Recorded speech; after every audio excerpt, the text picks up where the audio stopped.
Hey guys, hope you're doing well. It's Fran here from Untitled Football. So of course, we're pretty much a day away from the deadline, half a day really, and of course the managers have come and given their kind of team press conferences as well. So we've learned a little bit more about the injury news and the availability, of some players, and of course we can discuss that right now if that's something you guys are interested in. In the meantime, I'm also going to set up a kind of captaincy poll to kind of see where you guys stand in terms of who your captains are going to be for this weekend. And so, yeah, I think most people, it seems like, are going for Fernandez based on his performance, last weekend.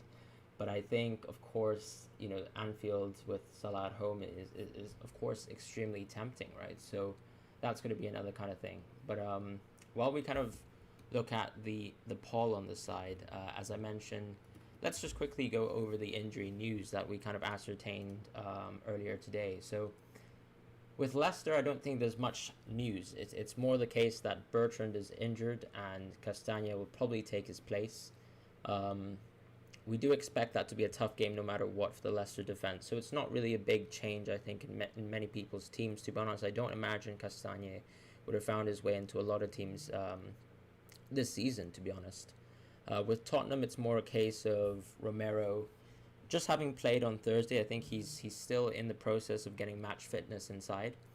And for that reason, I still expect Dyer and Sanchez to be the kind of centre-back partnership. They performed actually quite well versus Man City, Sanchez in particular. And of course, there's going to be a decision, I think, eventually where Nuno is going to have to pick one of them over the other. And it seems like right now, based on performances, we would say Sanchez. But as we mentioned as well previously on several videos, Tanganga is the very interesting option, I would say. And then, of course, Roda and Carter Vickers aren't exactly options that we're looking at.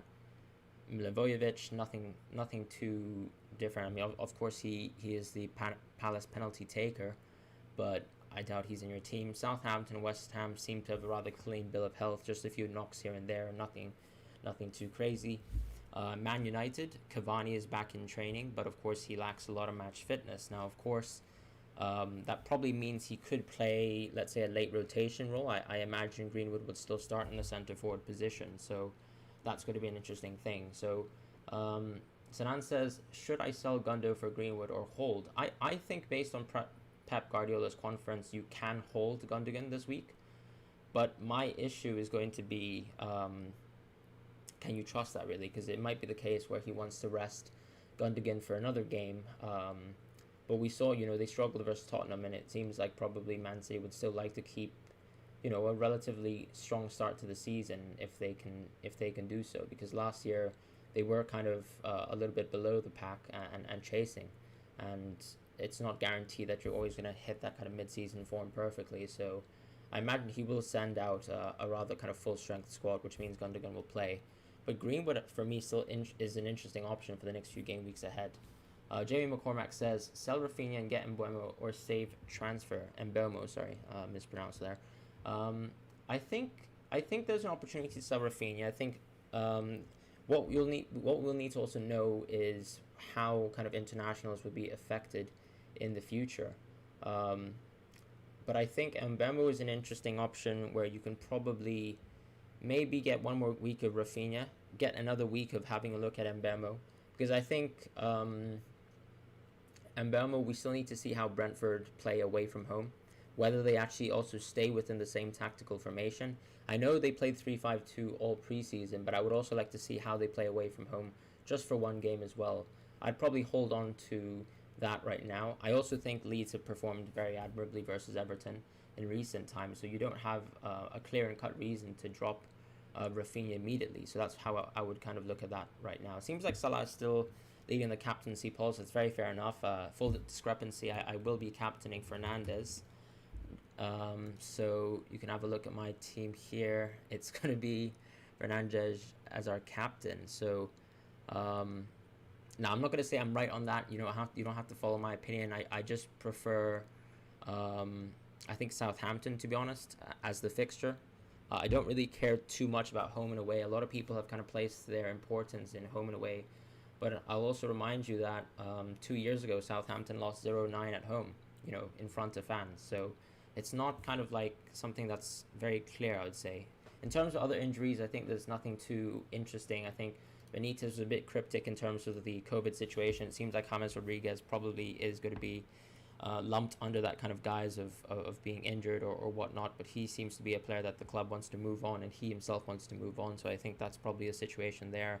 And of course, he's not going to kind of go more further into details on some of the other players that are missing that I also won't mention myself, for fear of whatever the YouTube algorithm does to me. But nothing else too interesting other than the fact that Aston Villa are missing Watkins, and I think Arsenal are missing out on Lacazette. I would say Aubameyang is someone who is going to be reassessed, whereas Saka is probably maybe going to be in a similar situation where he doesn't start. But I think Arteta is under immense pressure, which means that Saka will be risked in a sense, and I think he will play. Other players that we know who haven't been playing recently, such as Veltman and Lamptey, remain to be injured. Calvin Phillips and Llorente as well. This is Llorente from Leeds, and nothing else too substantial from all the other teams. But that is kind of the injury news so far. So if we move on, I'm going to keep the screen on the cheat sheet for now, and then also react to some questions. So Itachi Uchiha says, should I change Barnes for Greenwood? Really doubtful. By the way, my favorite character from Naruto.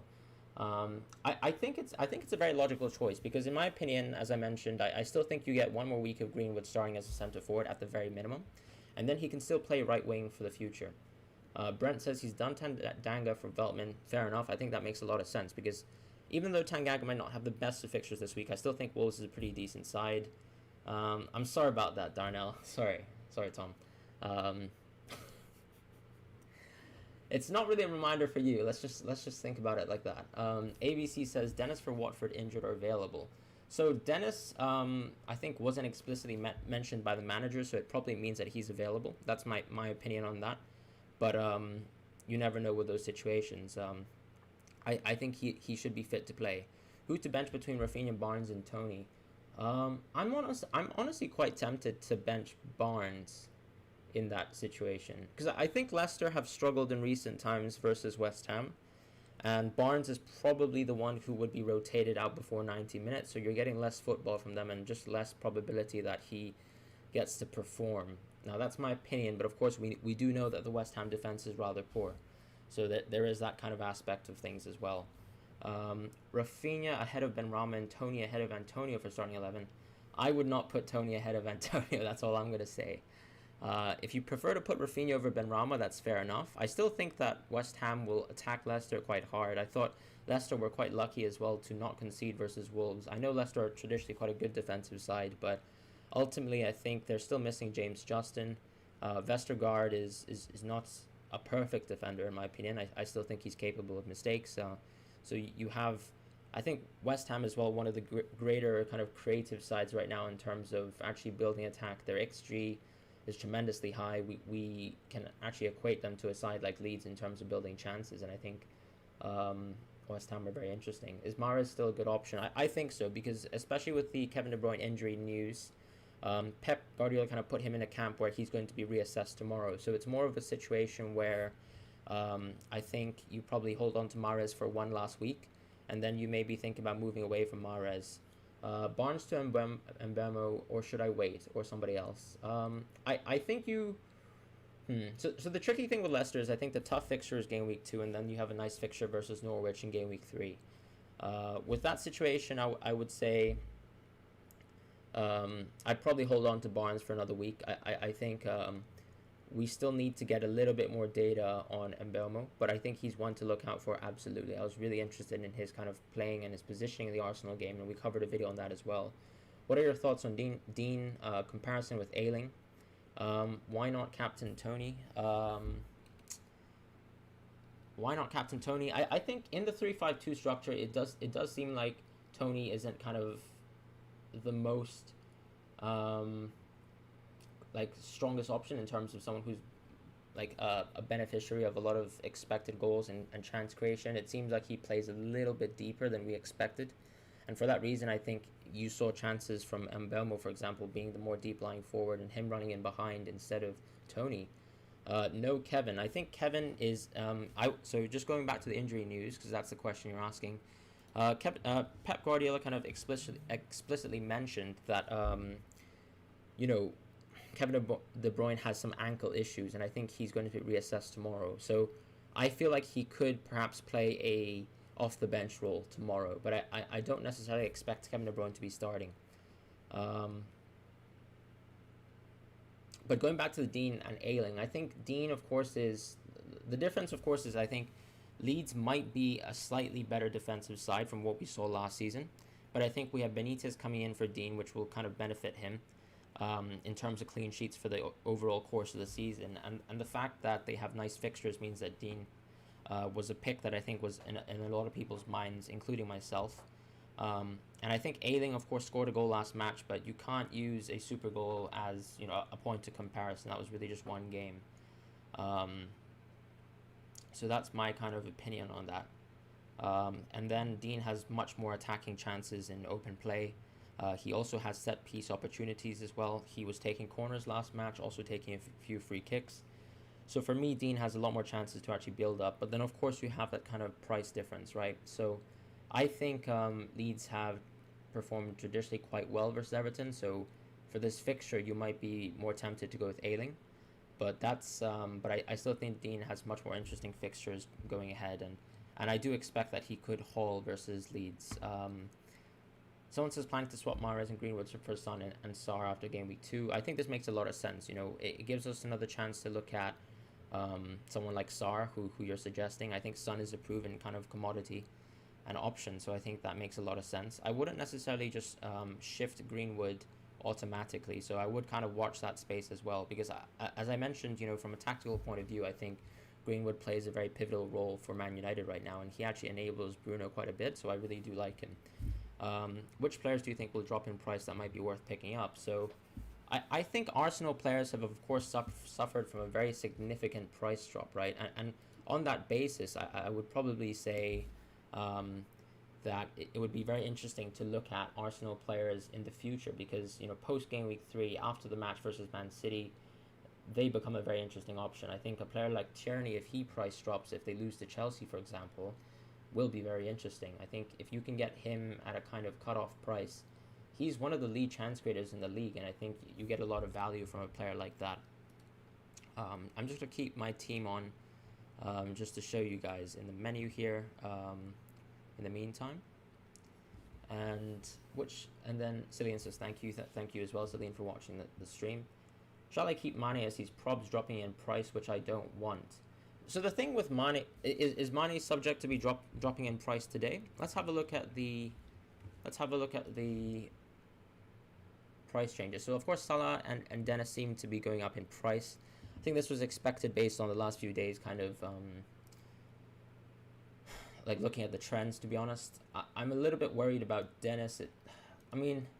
I do think Aston Villa had a terrible game, absolutely terrible game, and I thought it was too easy, honestly, for Dennis and Sarr to kind of break open and break apart that defence, and I'm not really sure they're going to have such an easy time around with some of the other teams in the Premier League. I know you guys think that Aston Villa were a very strong defensive side, but also remember last season, at the beginning of the year, they were terrible, and then it really took until that international break for Aston Villa to start to find another strong defensive mold again. So I expect that could happen again, to be honest. If I just go to the bottom here, so it seems like Cavani is set for a price drop. Gundogan is almost certainly set for a price drop. So that's one of the issues of holding Gundogan right now. It seems like people aren't necessarily swayed by Pep Guardiola's press conferences. Chilwell almost getting a price drop is super interesting, I think, in the future when we look at Chelsea and maybe when he finds his place back into the side. It doesn't seem like Mane is that close to a price drop right now. I think you can probably kind of let him get to the game versus Burnley, and maybe when he scores, then people will be tempted and swayed into getting Mane again, and I think you just need to constantly watch this space. In my opinion, I don't think Mane's price is going to drop by tomorrow, so I think you're going to reach the deadline with Mane still being at 12.0, and you won't kind of lose that money from him. I think he could also haul versus Burnley, which would change the direction and the trajectory of his kind of price prediction. So I would say watch that space. I would probably hold, because the thing is as well, a 0.1 drop in value, like, can we equate that to a -4 taking a hit like that? I'm not really sure about that right now. Why isn't anyone looking at Sterling? Is his position a threat? Expensive?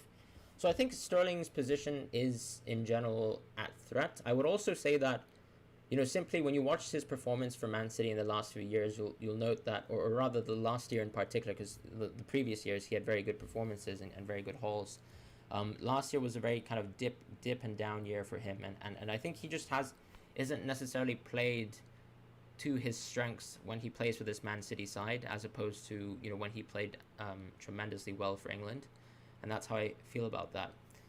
ABC, how do price changes actually work? New player here, absolutely great question. So I would suggest using a website called fplstatistics.co.uk. I'm going to type that in the chat. I'm not sure if you'll actually get the link, but this website is very good for tracking where player prices move.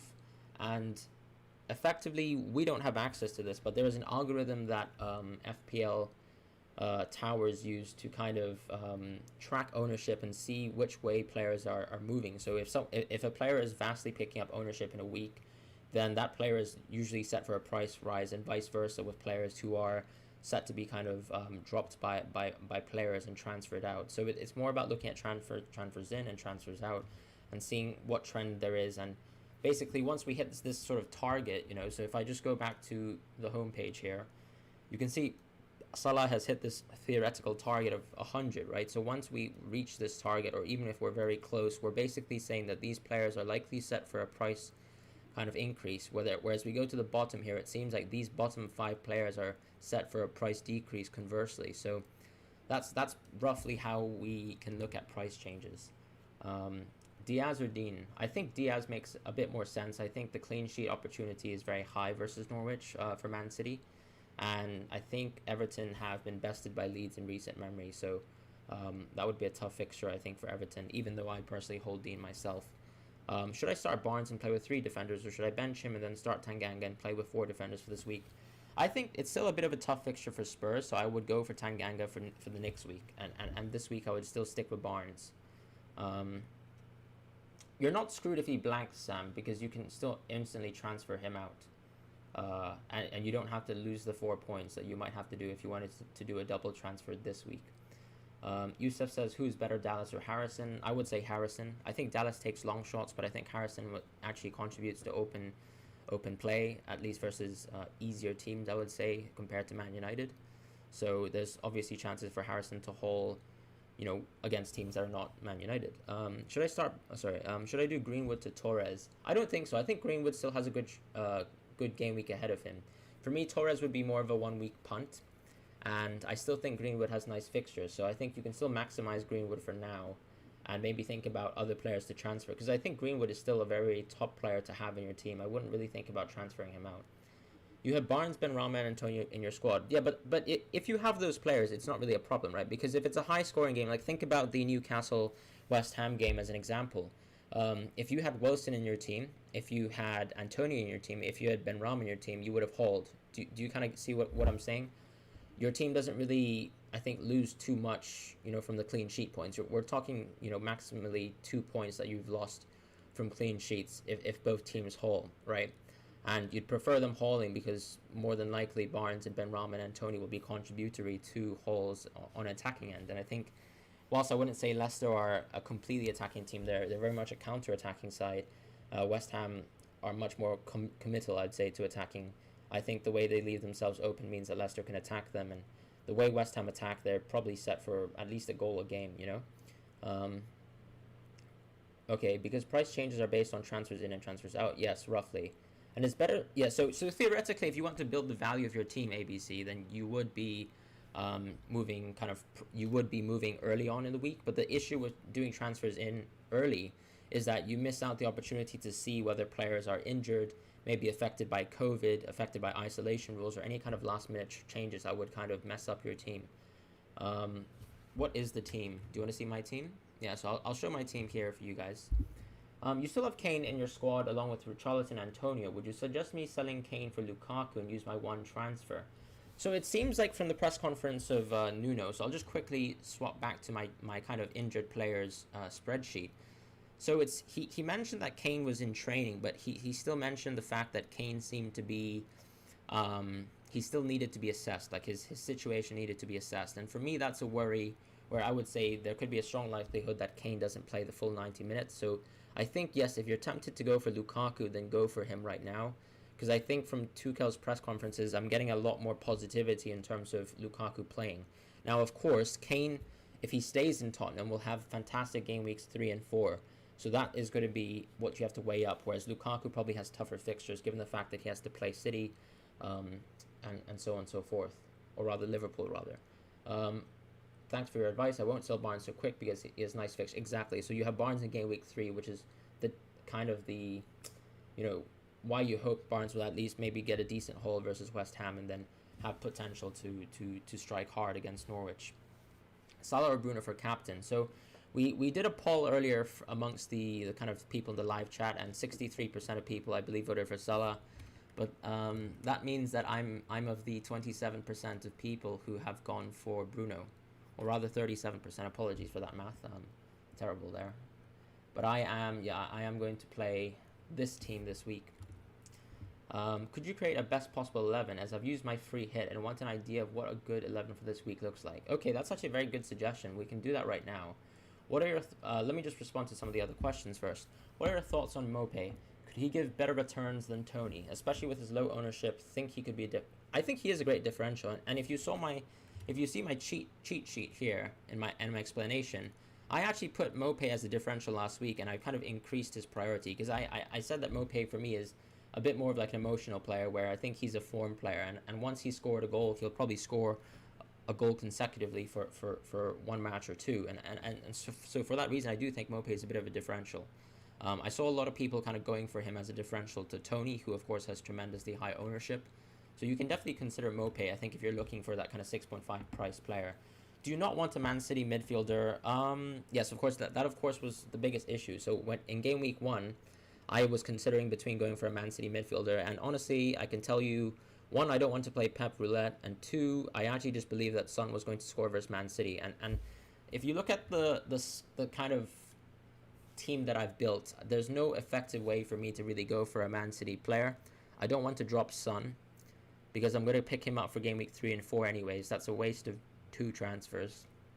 And I can't really move out of any of these players, and there's no real reason to move out of any of these players because Kevin De Bruyne still finds himself in a weird kind of injury tricky situation, and the only player I might be considering would be Torres, who's at a little bit of an odd price for me because I really love Benrahma, and as you can tell, I started the season with him, and I don't really plan on moving away from Benrahma too quickly. So I am worried, of course, Man City will haul, but at the same time, I think their performance will be diminished if, let's say, Kevin De Bruyne is injured, and simply put, I think they haven't had the best start to the season, mostly due to a lot of players coming back fatigued.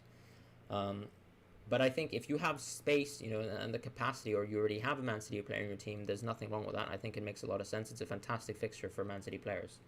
Why have you gone for Bruno as captain? Bruno had a great game, but Salah had an average game, and he scored similar points as Bruno.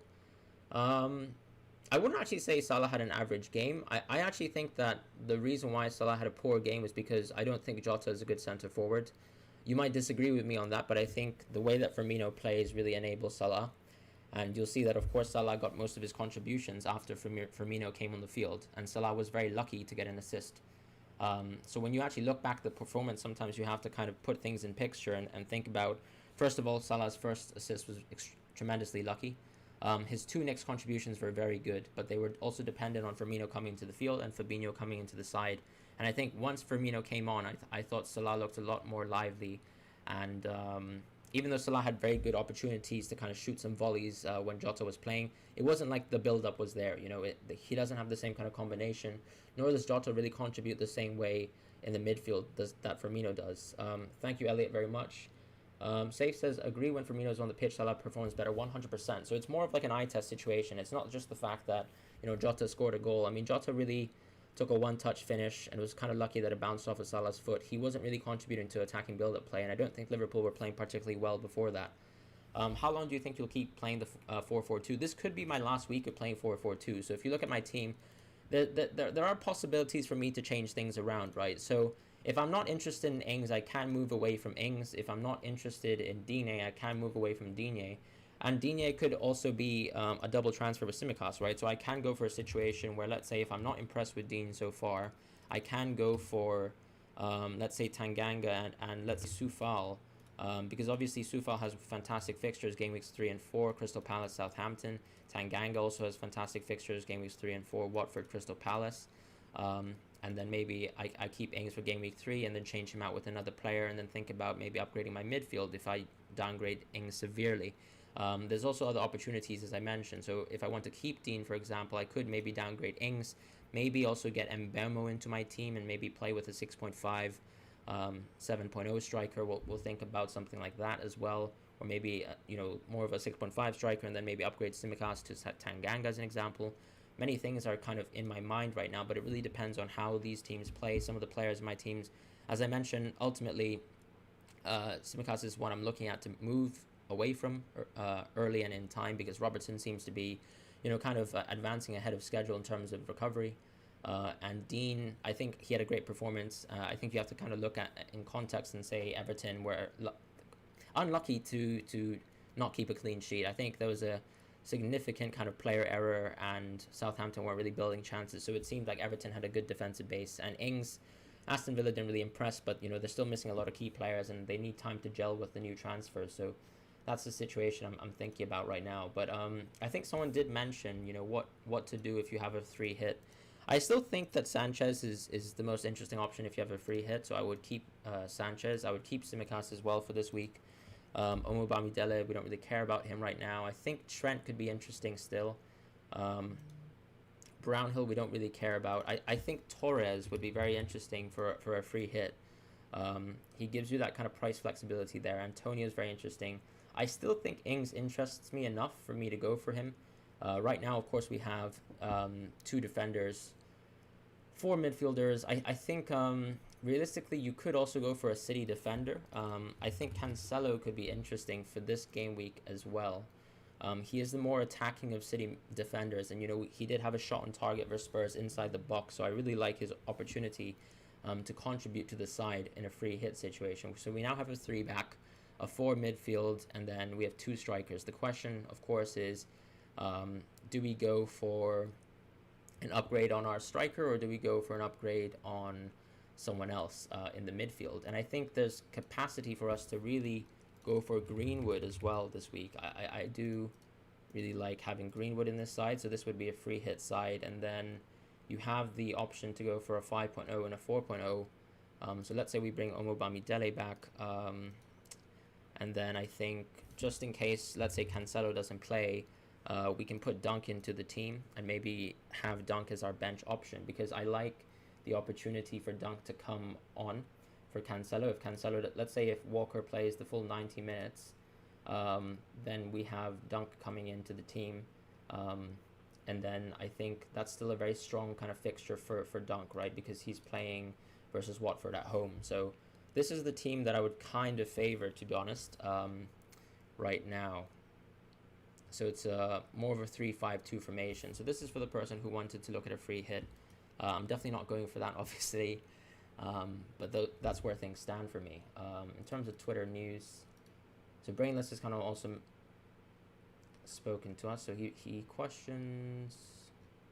Oops, sorry about that. Final team, best team. Will get Lukaku in game week 3-4. Have 2 GK, Sanchez and Bachmann, who to play. I think Sanchez is a bit more interesting. I mean, you ultimately have Brighton at home. And that's how I feel about that. Let's just go quickly back to... I'll leave it on the cheat sheet here, actually, for you guys. And then I'm just going to go back to chat really quickly. I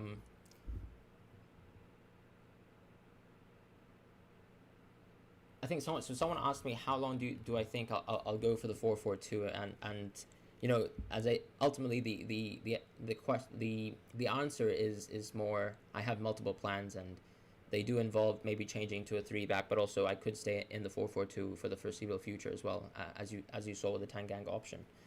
Stanch, by the way, says I'm a captain Bruno. That's very fair enough. Honestly, if you guys want to captain Salah, that's totally fine. I've just chosen to go for Bruno myself. That's just my opinion.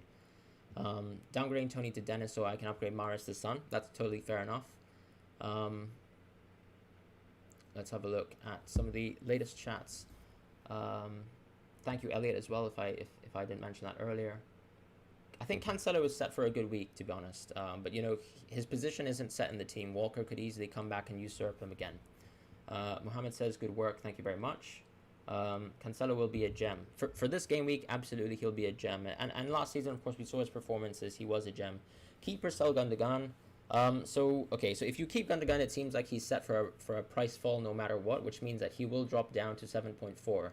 If that's a huge worry for you, then you need to kind of try and correct that.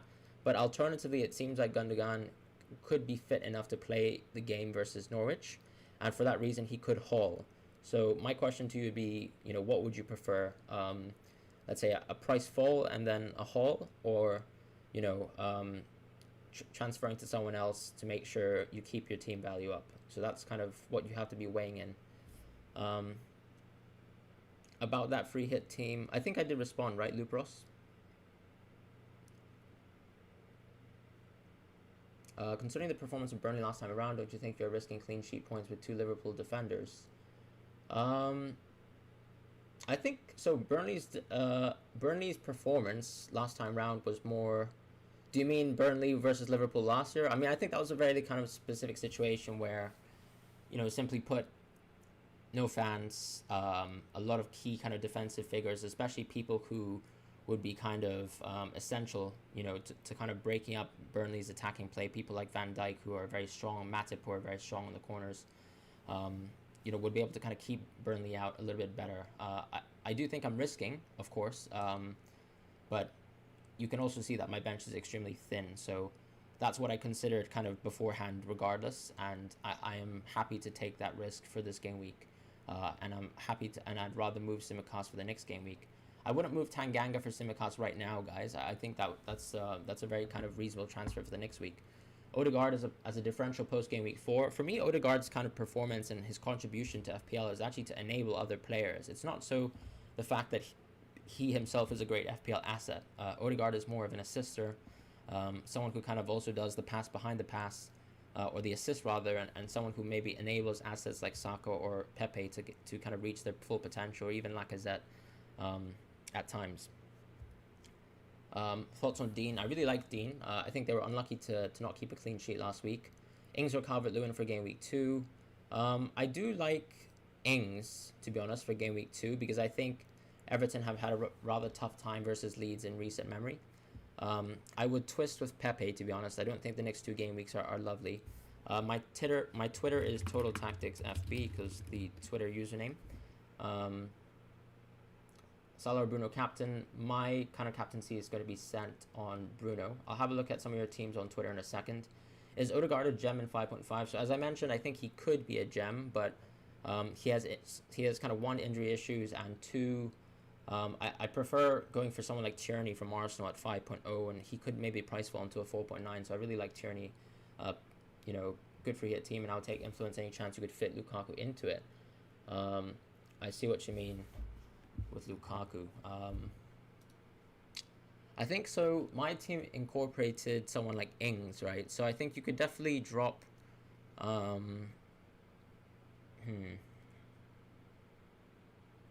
You can maybe reduce Greenwood to someone cheaper, someone like Mbeumo, and then you can kind of fit Lukaku into your team if you really want to go for something like that. Any thoughts whom to swap for Mane after game week 2? You've got Salah, Mane, and Fernandez. I mean, I think the simple logical option is going to be Son, Harry. Trent captain. I think that's a huge differential, and I'd probably avoid that if I were you. That's just my personal opinion.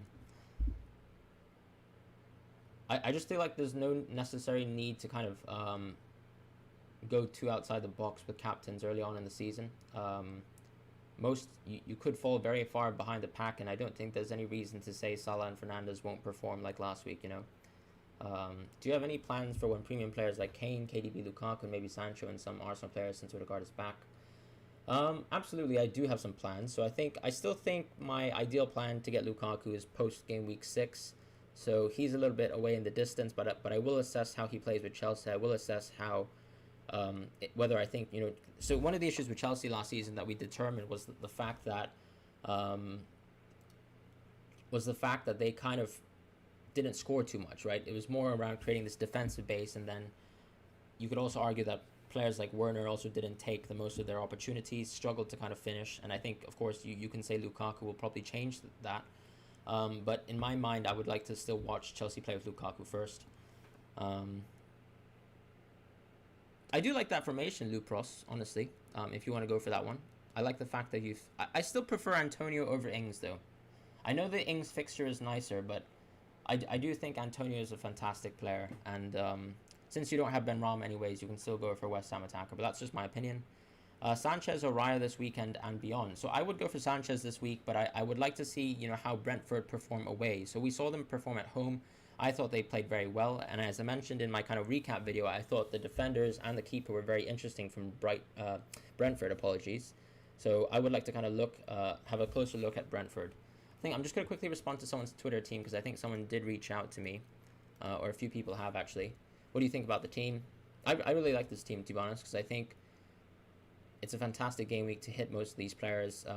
Perhaps the only question mark, I mean, yeah, and I think obviously I would clearly pick Rafinha over Digne in this specific fixture. I think Leeds play very well at home, so great team for this week. Very happy with what you've picked. Let's look at Joseph's team. Any improvements you should make? The plan is to go Vardy to Lukaku eventually. Okay, so let's not touch Vardy for now. Okay, so the tricky thing, of course, is... Right, you have Ait Nouri as well, who... Yeah, I think Ait Nouri is probably a 4.5 defender that could do with upgrading, I would say, in the future. So I would say maybe look to kind of move Ait Nouri on. I think he's not very interesting for me whatsoever. I think for this game week, you have the team that you ideally would like to play. We probably hope that Dennis plays, to be honest, versus Brighton, and maybe has a potential haul. But I think this team makes sense, and I don't think there's an immediate option for us to kind of find a very nice fixture, because Dunk is 5.0 if you want to double up on Brighton. Nor do I really like doubling up on Brighton as well this week. So I think it's more about holding your transfer and having a look at a player like Tanganga to kind of improve your defense a little bit. And maybe also if you're not really interested. So one of the things with Odegaard coming in is I see a possibility that Smith Rowe moves to the left wing position. I would still need to look at the statistics for how Smith Rowe played as a left winger, but I do think his potential to haul could drop from that position. We'll have to see. He did actually provide quite a few cutbacks last season in terms of assists, but maybe there is an option, of course, for us to go to Mbeumo. But let's assess Brentford's performance this week and then also reassess Tottenham's defense before we kind of make any options.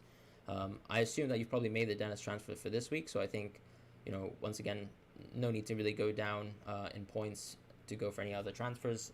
For the meantime, I would kind of keep this team. I like the starting 11 that you've selected, and so I think you just kind of assess some interesting options to pivot out of some players eventually. 109 game week with a very nice job with 109. So I think, yeah, I think this team is a very strong team. I think the only question is whether we can maybe move Martinez away if we think that Aston Villa are a very poor side. You of course have kind of created a very kind of strong, I would say, value-based team in my opinion, because you now have Maguire on the bench. So I imagine next week you probably play Maguire and Shaw, I guess, if you stick with this kind of 3-4-3 structure. But I think there's opportunities to potentially upgrade some of your midfielders. I'm thinking Barnes, for example, and even Tony if we're not really kind of interested in his performances past this game week. So I know it's not kind of a common thing to do to change your keeper so early in the season, but I think if the underlying data and also the eye test for Aston Villa is as poor as it was in game week 1 and it continues, then I think there's actually reason to move away from him. Otherwise, the team is very solid and it's very strong. Luke's current free hit draft, any changes I should make? I do think Barnes isn't very interesting in this free hit draft. I think that's all I'm going to say. I think there are more interesting options. I think, to be honest, I would prefer like Antonio. The thing is, you already have Greenwood. I still think, I really wonder and question whether, I guess of course you have Lukaku over Fernandes. I think if you want to go for Lukaku, this draft makes sense. But if you don't want to go for Lukaku, I personally think Fernandes is a better option even this game week. I know the algorithms don't seem to agree with me, but that's my personal opinion. And then on top of that, I like your Man City player picks. I think you could even drop down Mahrez to Torres, for example, to maybe upgrade Barnes, potentially. Or you could also...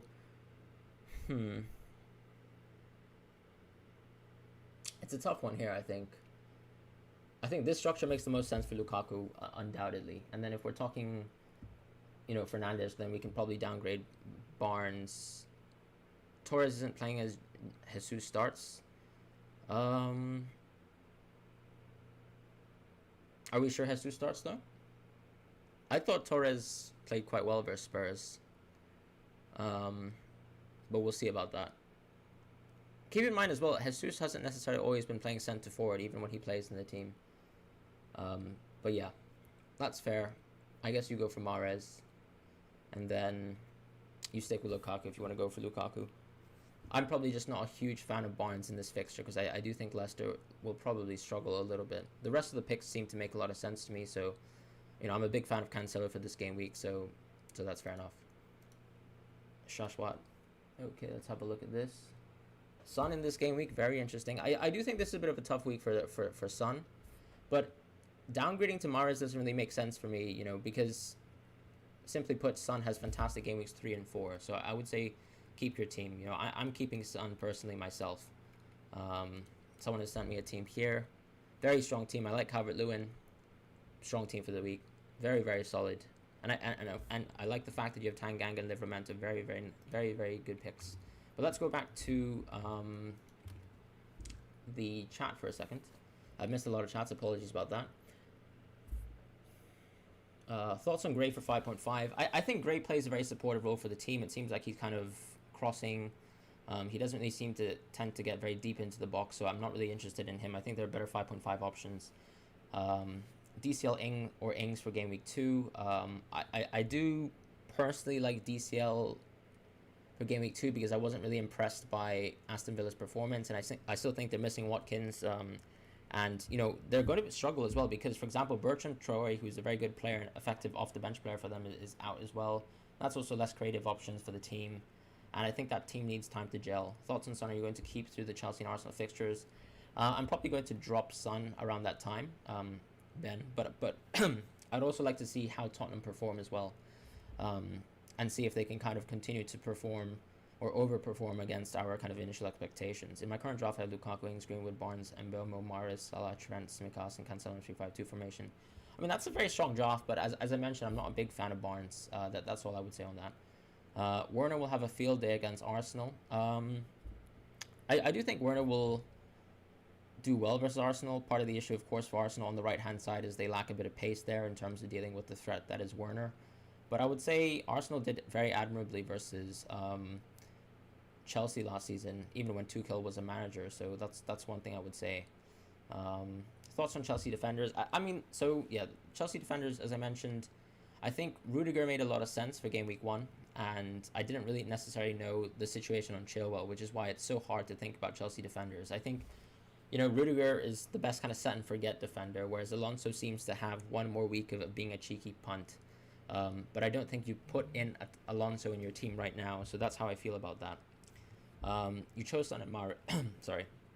You chose Son and Mahrez over Bruno and Benrahma. Should I see it through, or bring Bruno in and accept the L?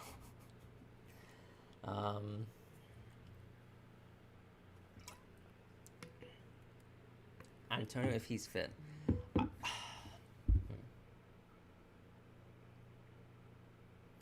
I think you can. I think you can remain with your structure for this week, and then, if it doesn't work out, you accept the L. That's how I feel about that as well. Keep in mind, of course, that I think you can still hold decently in game week 3 and 4, especially with Son. Mahrez, once again, could be prone to some sort of rotation. We'll see situations on that. Maddison or Rafinha.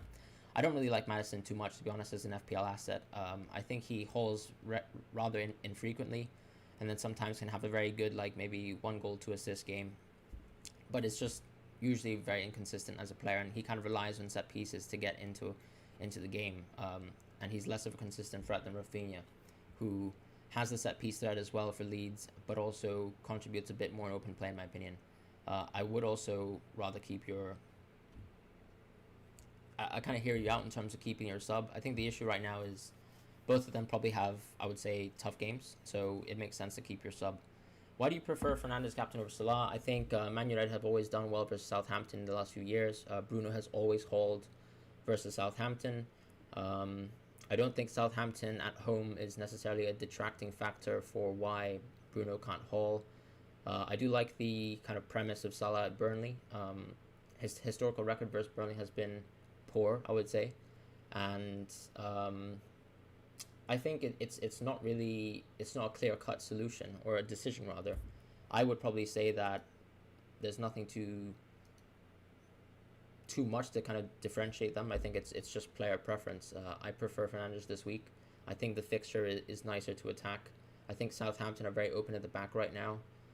Whereas Burnley, I think, will try to keep a kind of respectable 3-0 loss if possible. The only side that truly rips apart Burnley, in my opinion, like consistently, is Man City. Hi Harold, how are you doing? Thoughts on Adama? I think Adama, once again, is not really a great FPL asset. He makes a lot of opportunities for himself because he has a tremendous kind of features as a physical player, and a lot of defenders struggle to deal with him. You'll see, for example, instances where he's done extremely well versus a team like Man City, who we would kind of associate as an organized defense. But then, simply put, he just can't be clinical enough at times and can't be decisive enough in the box to be worth as an FPL asset. Watkins, 25% chance of... I don't think Watkins is going to play at all. So if you have Watkins, please transfer him out this week. That's... if I just show you my injury kind of... based on the press conferences, Watkins is... It seems like he's definitely not going to play. Dean Smith could lie to us. He could lie to us. But from what I got from his press conference, it doesn't seem like Watkins is fit at all. So definitely do transfer Watkins immediately. Cantwell is good, but way too expensive. Better options available at that price. Would you consider him at that price? I just wouldn't consider Cantwell, to be honest. I would say there's out of position players like Velma at 5.5, you know, who's at a similar price. And he's playing striker, to be honest. So, like, that's a huge option at another kind of similar level of team. And then, of course, you have other assets who are fantastic at 6.0 at Leeds, at West Ham, for a little bit more of a premium. Why do you prefer Bruno captain over Salah? I've kind of explained my opinion on that already. Pinky Mirror says great content, thank you so much. Is Michael GK good? Also, by the way, guys, if this is your first time watching the stream, or if this is your first time kind of watching our content, we do kind of tactical analysis videos as well on the weekends to kind of provide you a little bit more insight on players. We do player analysis as well. And also, I will try to review every week all the matches and all the players and change my opinion on that. So that's why you can kind of see this cheat sheet here. You'll see all the kind of videos that we've made. A lot of it is really just based on me watching almost every match for 90 minutes and trying to make a good decision to help you guys guide your decisions for the future. I'm not recommending you to keep and copy my team every week. The idea is to kind of open your mind to other opportunities. I know everyone has a different structure. People have different ideas about FPL, but it's more about kind of updating you on things that you might have missed, and also presenting you with maybe interesting information on players that you might have missed out or didn't have the chance to watch. So week to week, we'll be kind of producing that kind of content as well, even looking at the games and actually providing you freeze frame analysis of players and why they're interesting. So if you can also give us a like and a subscribe, that would be fantastic. Really appreciate all the people kind of in here. Oh, apologies. I mean, DCL, so I think DCL seemed to not be in training. So that's why I kind of have him in that kind of category. But I think there was a screenshot of him saying that he was in training, and I agree, Rafa has mentioned that DCL is probably fit. So apologies on that, actually. Apologies on that. That should be updated. How likely is Salah to play game week 4? So there's two issues with that. First of all, Egypt is on the red list right now, which means he probably does have to isolate. But then I think the second issue is that the COVID isolation rules might change, and then I'm not really sure if he has access to some sort of special arrangement as an athlete. But we'll have to kind of stay tuned to the situation. I plan on making a kind of video on that next week before the deadline to kind of illuminate you guys a bit more on that situation. Sar or Canos? I don't think Canos is actually that interesting as an option. I prefer Mbeumo as a 5.5 option from Brentford. I did a bit of a hidden gem video on Mbeumo and explained why I prefer him over Canos, but the kind of TLDW is just simply the fact that Canos plays right wing back in the 3-5-2 structure. Hey Alan, nice to see someone from Malaysia in the chat. But yeah, so Canos kind of plays much deeper. He has a bit of a free roaming position, which allows him to move into left wing at times, which is why he scored versus Arsenal. But part of that was because he took the corner right in the left wing position, and that allowed him to be closer to the box, ironically. And Brentford were able to kind of reclaim the ball in the midfield, and Canos took a very good shot. But I think Mbeumo had much more, consistent attacking opportunities than Canos. So I think Canos is probably going to have much less of an effective season overall. Luis Martinez. So I think I don't think KDB is worth keeping for a captain. The issue is Pep Guardiola, I think, says he has an ankle issue, and he is going to be reassessed tomorrow. So I think KDB could play maybe a bench role tomorrow, because they probably want to kind of rest and keep him in good shape. So I think Salah is the better captain for you.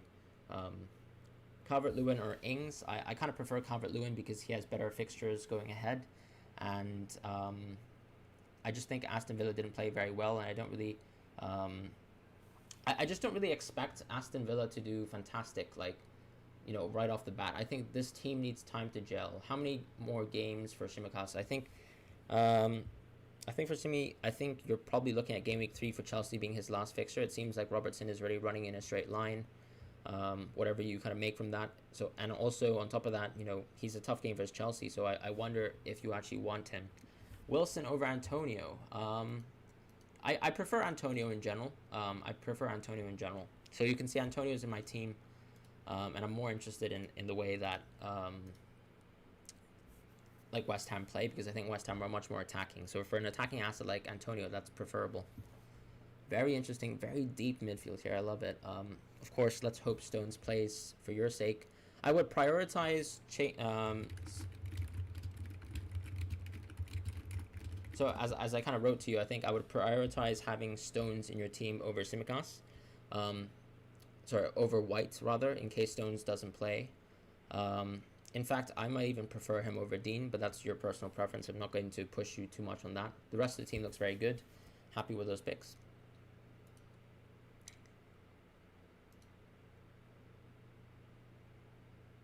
This is a very strong team. I mean, I don't want to completely convince you of going away from Lukaku, but I like this team a lot more. The issue, of course, is we do drop Greenwood, but at least you cover United by having Fernandes. So that's a very nice aspect of it. But ultimately, I think they're both strong teams. And as you meant, I think if you're the one who told me that you want a big differential, then I agree Lukaku's the bigger differential. So take that. So I think consider whether you want to be such a differential choice. I think that's what I would say. I think no one's messaged lately. Okay, so someone has messaged here, sorry. I haven't used any transfer this week. Should I bring any change or do any transfer? I don't think you need to transfer right now. I think okay, actually I've just realized this is so similar to my team, but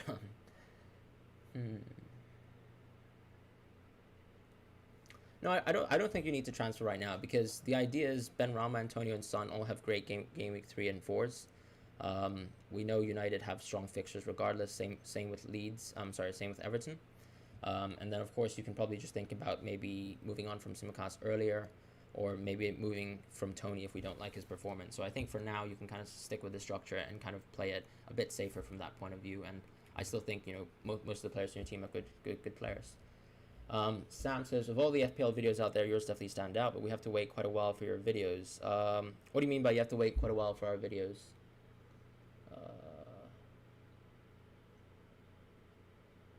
Do you think that Vardy could be a good punt for Game Week 3? Yeah, so I know they're playing Norwich in that game. It will allow me for a smoother transition to Lukaku as well in Game Week 7. His starts were amazing, and Leicester always start well the league. I think that could be very interesting, to be honest. Who are you planning to kind of move away from to reach Vardy? Abdullah says, should I keep Bamford or go for Antonio? I think they both have, I would say, reasonably tough fixtures. I do like Antonio in general because I think his fixtures are nicer, and I think Bamford could also maybe suffer a little bit, because if Rafinha, let's say, misses Game Week 4 due to international restriction issues, then I think his haul maybe also drops as well. So that's how I would feel about that. Bit of a tricky question in my opinion. I would probably hold on to your transfer for this week. I think Antonio has much better Game Weeks 3 and 4. So if you really don't like the performance of Bamford this week, then you can move into Antonio to capture the better games. You have money in the bank, so I can downgrade Martinez and upgrade Ings. Yeah, I like the sound of that. So let's kind of stay tailed for Aston Villa's performance, and then make sure that we make the right choice. Because in a sense, as I mentioned, Villa looks terrible defensively. I think it might take some time. It might take some time, honestly, for them to build that defensive base. We saw last season that Dean Smith kind of made it clear to his team that they needed to work on the defense, and he mentioned explicitly that they were working on defense after the international break. I can see exactly the same thing happening. Pogba or Son? I think Pogba. I love Pogba as a player. I definitely didn't knee-jerk into him after his performance in Gameweek 1, even though it was wonderful. I just prefer. I wouldn't say I prefer Son for this game week, but I do prefer Son for game weeks 3 and 4, and for that reason, I'm not that interested in Pogba. I don't have capacity to really go into Pogba for my team. It doesn't make too much sense. I've kind of planned it out where I want to have the maximal potential of Son in game week 3 and 4. So I would say I'd probably be more interested in Son just because he has medium-term value. What will happen to Simicast's price after game week 2 deadline? So I think if Simicast plays, he gets another clean sheet, his price could really rise to 4.2 ABC. Because people will be so interested in having like a 4.1, 4.0 Liverpool defender, and for that reason he could price rise, and then at that point you can maybe look to transfer him out early and get that 0.1 value in your team and keep that. It actually says following your videos from Euro. I like how informative your contents are, even though I can't keep up at all times. One video of yours does work for me. Thank you so much, Itachi, as well. Thank you. Chris, decent 6M option for game week 3 onwards. Need a replacement for Greenwood. So I think Ben Rama is the clear option, but he's 6.1 million right now. So I take your point if that's a worry for you. Let's have a look at some of the fixtures of some of the 6.0 players. So we're talking about Harrison. Game week 3 and 4, those are tough fixtures. I'd say Burnley's nice, but then Liverpool is probably quite tough, given that matches at Anfield. And then Sarr is going to be the other interesting option at 6.0. Tough game versus Tottenham. Probably an okay game versus Wolves. I wouldn't really say Wolves is a green fixture. So I would say maybe Harrison has nicer fixtures if you really can't afford Benrahma, but I would put the priority around Benrahma. However, we can also go for Mbeumo. So if Mbeumo interests us and they play well away from home, then actually game weeks 3 and 4 are very interesting for Mbeumo. He plays once again away from home versus Aston Villa, who still seem to be quite a leaky defense right now, and then he plays at home versus Brentford and versus Brighton, which is a very interesting fixture. Plus, you also have that Wolves fixture as well. So kind of 3 consecutive nice little games for Mbeumo potentially. So I kind of like that, in my opinion. Nawaf says, should I transfer Havertz out or leave him and save this transfer? I think Havertz will probably play this week because Pulisic has caught COVID, and he will have to compete in the position, I think, with Mount and Werner now. So that is a tricky little thing, but I think you watch maybe Havertz and see whether he belongs in the team. I think there could be a possibility where Werner could also be on the bench this week, and maybe Mount and Havertz start behind Lukaku. KDB is not a good captaincy punt G-Squad. It seems like he might have an ankle injury, or an ankle issue rather. Pep Guardiola, have a look at his press conference if you don't kind of believe what I'm saying, but it seems like basically KDB could play, but might not play the full 90 minutes tomorrow, so I'm not really sure if he's a good captaincy punt. So I would be a little bit worried about that. Try to kind of watch the Pep Guardiola press conference, listen to his words, and it's quite clear that Kevin De Bruyne has a little bit of injury issues. Who's more likely to get points in game week 2? Sorry, Sam, did you say something? You retracted your message, Sam, so if you could kind of repost that would be really appreciated. Stack a transfer, replace Barnes with Greenwood. I do actually kind of like replacing Barnes with Greenwood for now. I think Greenwood has lovely fixtures, in my opinion. Antonio, DCL, Benrahma, Greenwood. If I could choose one, which? I would choose Greenwood for this game week, but I think for the next few game weeks, I like Antonio the most. Tony, DCL, and Richarlison, good free forwards. Absolutely, they are good free forwards. I'm not sure about doubling up on 2 Everton forwards, though. I actually still prefer DCL over Richarlison, even though Richarlison hauled more in game week 1. It seems like the team is actually building for a lot of crosses, and the more crosses that Everton face, the better it is for DCL, and that seems to be their kind of preferred style of tactical approach and attacking approach. So whilst Richarlison actually provided one of those crosses to get DCL his goal, I think over time we'll see DCL probably get more of the attacking dividends and attacking returns. Sub suggestion for both Simicast and Tony in the next week. So Simicast, I think Livramento is interesting, but if you want to upgrade Simicast, then you can actually look at a 4.5 player like Tanganga. You can also maybe look at Brentford defenders if they continue to excite us. In terms of upgrading Tony, we're talking about Callum Wilson. um, and Antonio as well, if you don't already have these players. And I think you could also maybe side grade Tony into other players as well, around the 6 to 6.5 category, but that remains to be seen. I think the kind of most interesting 6.5 player that we have right now, in terms of a forward position, if we kind of look at prices, is someone like Mopay, who could be a bit of a differential. They don't really like Brighton. They honestly, I wouldn't say these are really tough fixtures for the next 3 weeks, right? For 2 weeks, I would say. Leicester's definitely a tough fixture, but Brentford could be a nice one. Even Everton at home, I feel could be a nice one. I think Brighton have done quite well versus Everton in the past, but maybe it still doesn't make sense, I would say, to move away from Tony for an asset that could be very variable. I think that's the issue with Mopay. He's a huge differential, so I think there's clear priority in terms of going for someone like Antonio / Wilson. And even keeping Tony could be a possibility. Great vids. I have B. White and Smith Rowe. I'm going to keep both because they have good fixtures on Gameweek 4+5. So obviously, I imagine Ben White is just kind of a bench option on your team. So I completely understand that. I think one of the issues with Smith Rowe though is you could already get much more possibilities from Mbeumo within the next 2 game weeks. Before we hit Gameweek 4 and 5. I know Velma is injured, so of course you want to back the transfer. That's fair enough. Amartya. I mean, the thing with Amartya is I don't think he's actually going to play because I think Vestergaard will kind of displace him. You're toying with getting Torres in for Buendia. Do you think I should give him more time? I'm just worried about City attack this weekend. Yeah, I completely understand the suggestion that some people want to get into the City attack. And as you can see, obviously, with my team structure, I don't have the capacity to do that. Nor am I too worried about that. I do think City will hold regardless. But ultimately, I've already planned for that in my mind. And I'm happy to kind of take the L on that.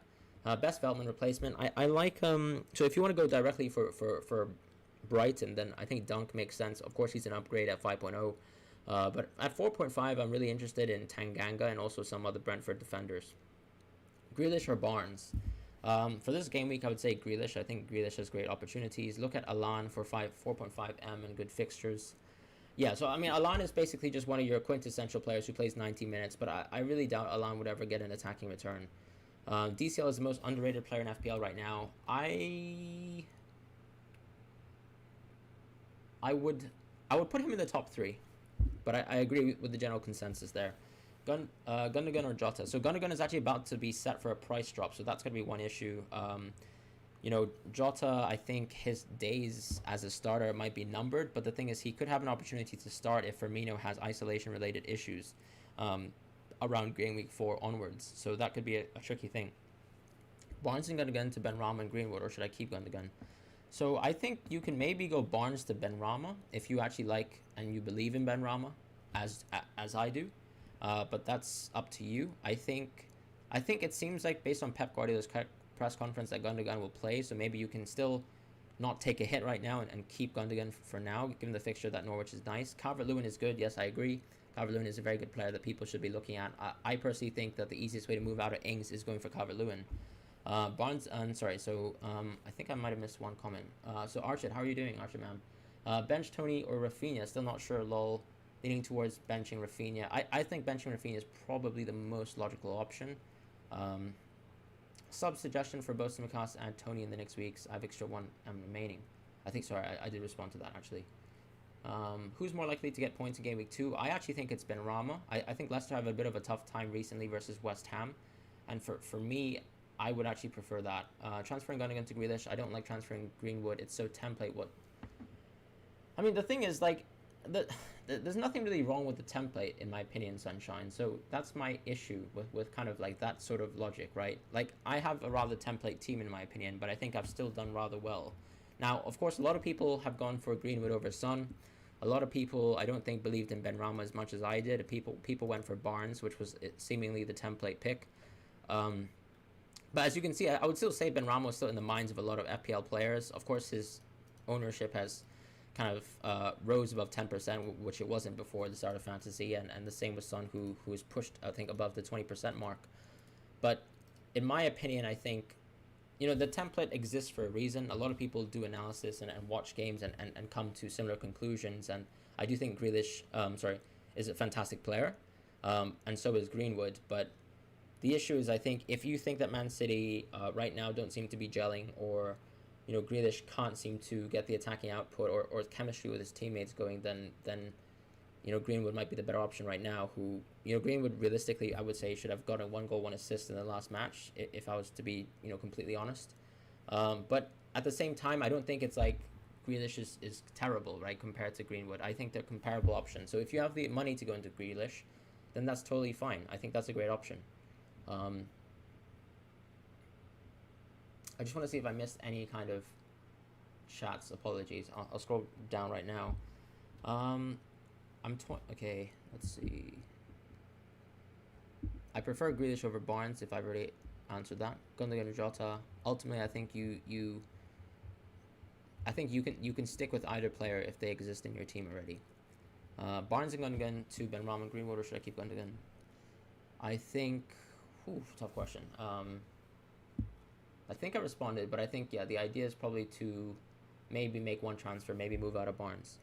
DCL plus Benrahma, or Antonio plus Barnes, or Antonio plus Benrahma. I'm a fan of Antonio plus Benrahma, but I can also see DCL plus Benrahma being a good option. Not so much of a fan of Barnes, as you can tell. I think Benrahma might have more opportunities to score, just because West Ham is a much more attacking team. And I know Leicester have scored, I think, a lot more goals than or maybe like two to three more goals than West Ham last season. But I think it's more the fact that the way goals are shared in West Ham is more beneficial to the midfielders, whereas Leicester have a large bulk of the goals scored by Vardy and Iheanacho last season as well. Save transfer, bring City player in next week. I mean, I think the right week to attack City is right now, if that's your question. I wouldn't save your transfer to bring in a City player next week. Antonio to Tony and Rafinha to Greenwood, or nah. I don't think Antonio to Tony makes any sense, to be honest, because I think you lose out on a very strong attacking asset. But I do really like Greenwood, so if you can somehow find a way to put him in the team, that would be nice. Should you start Aston Villa defense, cash in game week 2? If you already have him in your team, then it's worth kind of giving one more go with Matty Cash. But I was very worried about the performance overall of Aston Villa on a defensive end, particularly. Can you show us your starting team for game week 2, including captaincy? Absolutely. I think you can already see it right now.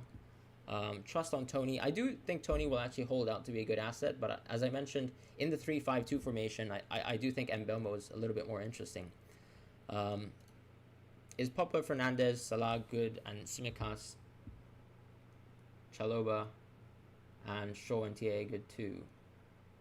Do you mean Chalobah from Chelsea? If you mean the Chalobah, the Chelsea defender, then I would say you might want to reconsider. Because I don't think he's going to start every single match. I think he's definitely going to be a rotation option this season. Son is a bit overrated right now because of his role without Kane. He suits counter-attacking, but when he's playing as a 9 against low blocks, he will struggle. I generally agree with that, but I think at the same time, Son has very good positioning inside the box where he kind of moves away from defenders, and he still has a long shot as well, which benefits him. And I think over the course of the last few years, he has improved as a player. I agree. I don't think he's very good back towards goal, if that's also what you're suggesting. But I still think that when I was kind of watching, let's say, Arsenal, who played with a bit of a high line, I'd say, he was very interesting. And simply put, for example, a team like Crystal Palace right now that have a new manager coming in, they're going to struggle, I think, no matter what. I also saw that, Watford seemed to not really deal well with some of the winger threats from Aston Villa, in my opinion. So like Bailey and stuff like that. So I find that the winger options that Tottenham have can probably assist him. His link-up play is kind of underwhelming. I agree with that, but the thing is, Son can also get assists through corners. So it's not just the fact that he's not amazing in open play. He has fantastic ball delivery through his crosses, and they're a pretty large side, in my opinion. I think Spurs.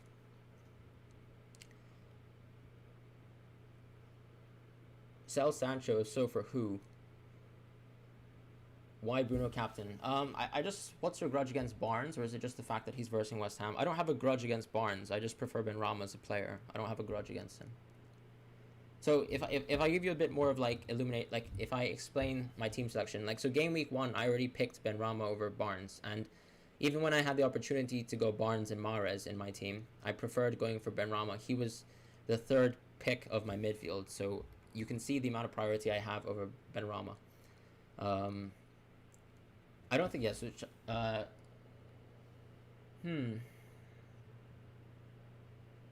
don't think Chalobah makes too much sense as 5.0 because I don't think he starts too many games for Chelsea consistently, which is the worrisome part. And of course, he had a fantastic performance last week, but he's not going to be scoring a goal every week, which means that he'll probably be playing a much more defensive kind of position overall.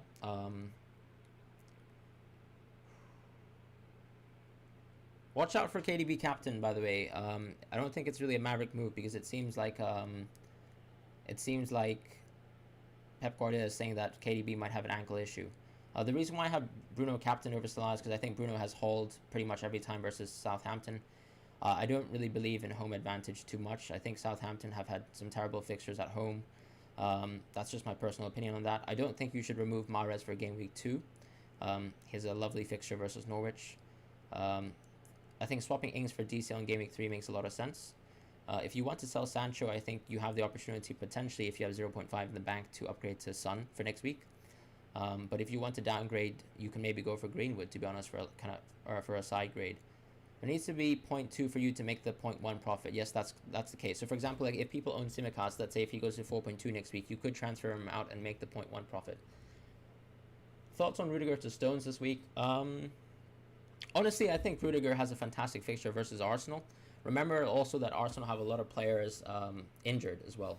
So that I think is also going to hamper their ability to actually play. Is Amartya unlikely to start right now? Yes, I think Amartya is actually quite unlikely to start because he has to compete with Vestergaard right now. And I think Vestergaard was signed for a clear reason to rotate Amartya. And I think Amartya also had 2 kind of key mistakes versus Adama last week, which will kind of play in Brendan Rodgers' mind. Tanganga over Dyer and Sanchez. I don't think you should be worried about rotation because if you watch the Spurs side that were playing yesterday, Nuno was actually playing Doherty yesterday for the full 90 minutes, which means that you should be confident that Tanganga plays this week. And also, if Tanganga continues to have good performances, he will be playing more often. And remember, even if you go for Dyer and Sanchez, one of them could be rotated out for Romero as Romero gets fitness. Can you hear my transfer plans? Absolutely. So my transfer plans there are several plans. So either if I'm not interested in Digne anymore, then I will kind of drop Digne and Tsimikas because I think Tsimikas will struggle versus Chelsea, and then I think Robertson seems to be healing in time. So I will go for Tanganga potentially, let's say as a player, and then I will also go for someone like Soufal as well in the next week because Soufal has very nice fixtures here: Crystal Palace, Southampton, and then Tanganga has very nice fixtures as well: Watford, Crystal Palace. The other alternative is maybe if I really dislike Ings and his performance in this week, then I could maybe move away from Ings, potentially, and I could also think about moving Ings either to, let's say, tricky one here, but I was thinking about maybe like someone like Wilson, who even though he has Man United in game week 4, I still think his fixtures are very nice after that, and then. Or I could actually downgrade him further if I feel like there's a capacity to move into other players. I could also, hoping that, let's say Tsimikas goes to 4.1, maybe I'll also kind of move to just Tanganga plus like someone like Richarlison as a bit of a stopgap. But I'm not too set on kind of downgrading Ings to a 7.5. I kind of like the side grade to Calvert-Lewin, to be quite honest. And then I might also think about just dropping Dean for someone else, or maybe even taking a hit if I really, really don't like Ings' performance. But the central plan is really around going for a 4.5 and a 5.0 defender to replace these two if I'm not interested in Digne. There's also a possibility that I also go for Mbeumo, but there doesn't seem to be much capacity for that for now. Of course, Mbeumo would allow me to go for a 3-5-2, so there could be a structure in my mind where if I go for midfielders here, I go for Mbeumo and then Tanganga from the defensive end. I could potentially play, Tanganga, Trent, Shaw, and then play this 5 and then the front 2 like that. So those are my transfer plans in the immediate future. Let's have a look at reset prices. So yeah, I mean, Dennis seems to be almost certainly pegged for a price rise today. Luke has sent a photo. What's the best transfer to make?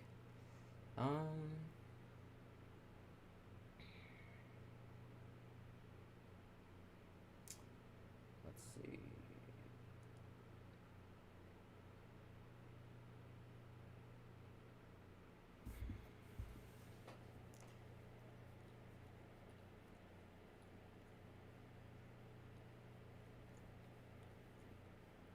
Maybe you could go for Grealish. That could be a potential. Because you could still keep a Man City attacker, someone who could probably be quite involved in the attacking play, and then keep Greenwood. But honestly, if you're not a fan of Greenwood, I totally respect not going for Greenwood as well. So that's really up to you. Sorry. Barnes or Benrahma? I prefer Benrahma personally, but you know, as someone mentioned in the chat, I don't have a grudge versus Barnes, so it's just I personally just prefer Benrahma.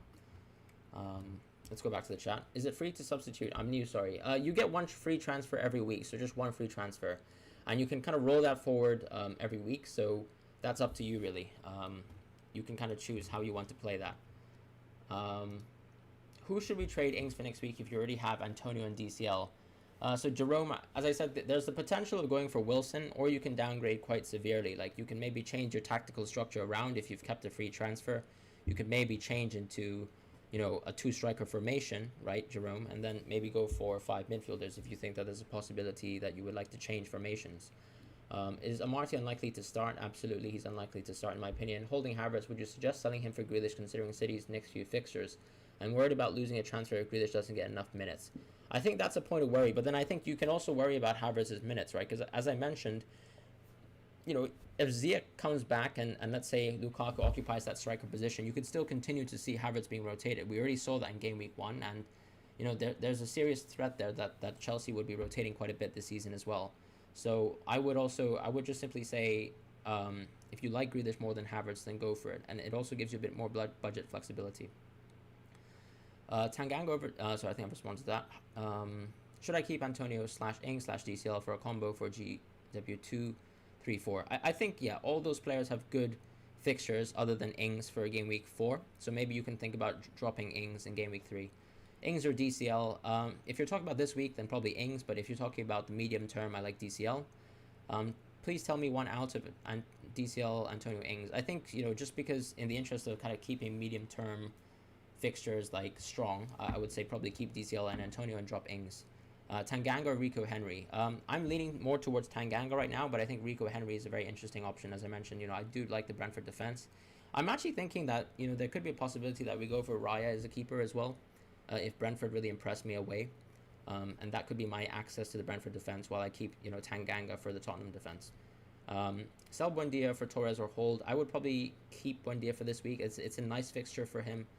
And then as someone also mentioned, you know, Torres could be rotation prone, which is tough. Would you make room for Robertson in the immediate future? Probably not. No, probably not. Ooh, the chat is flowing quickly, guys.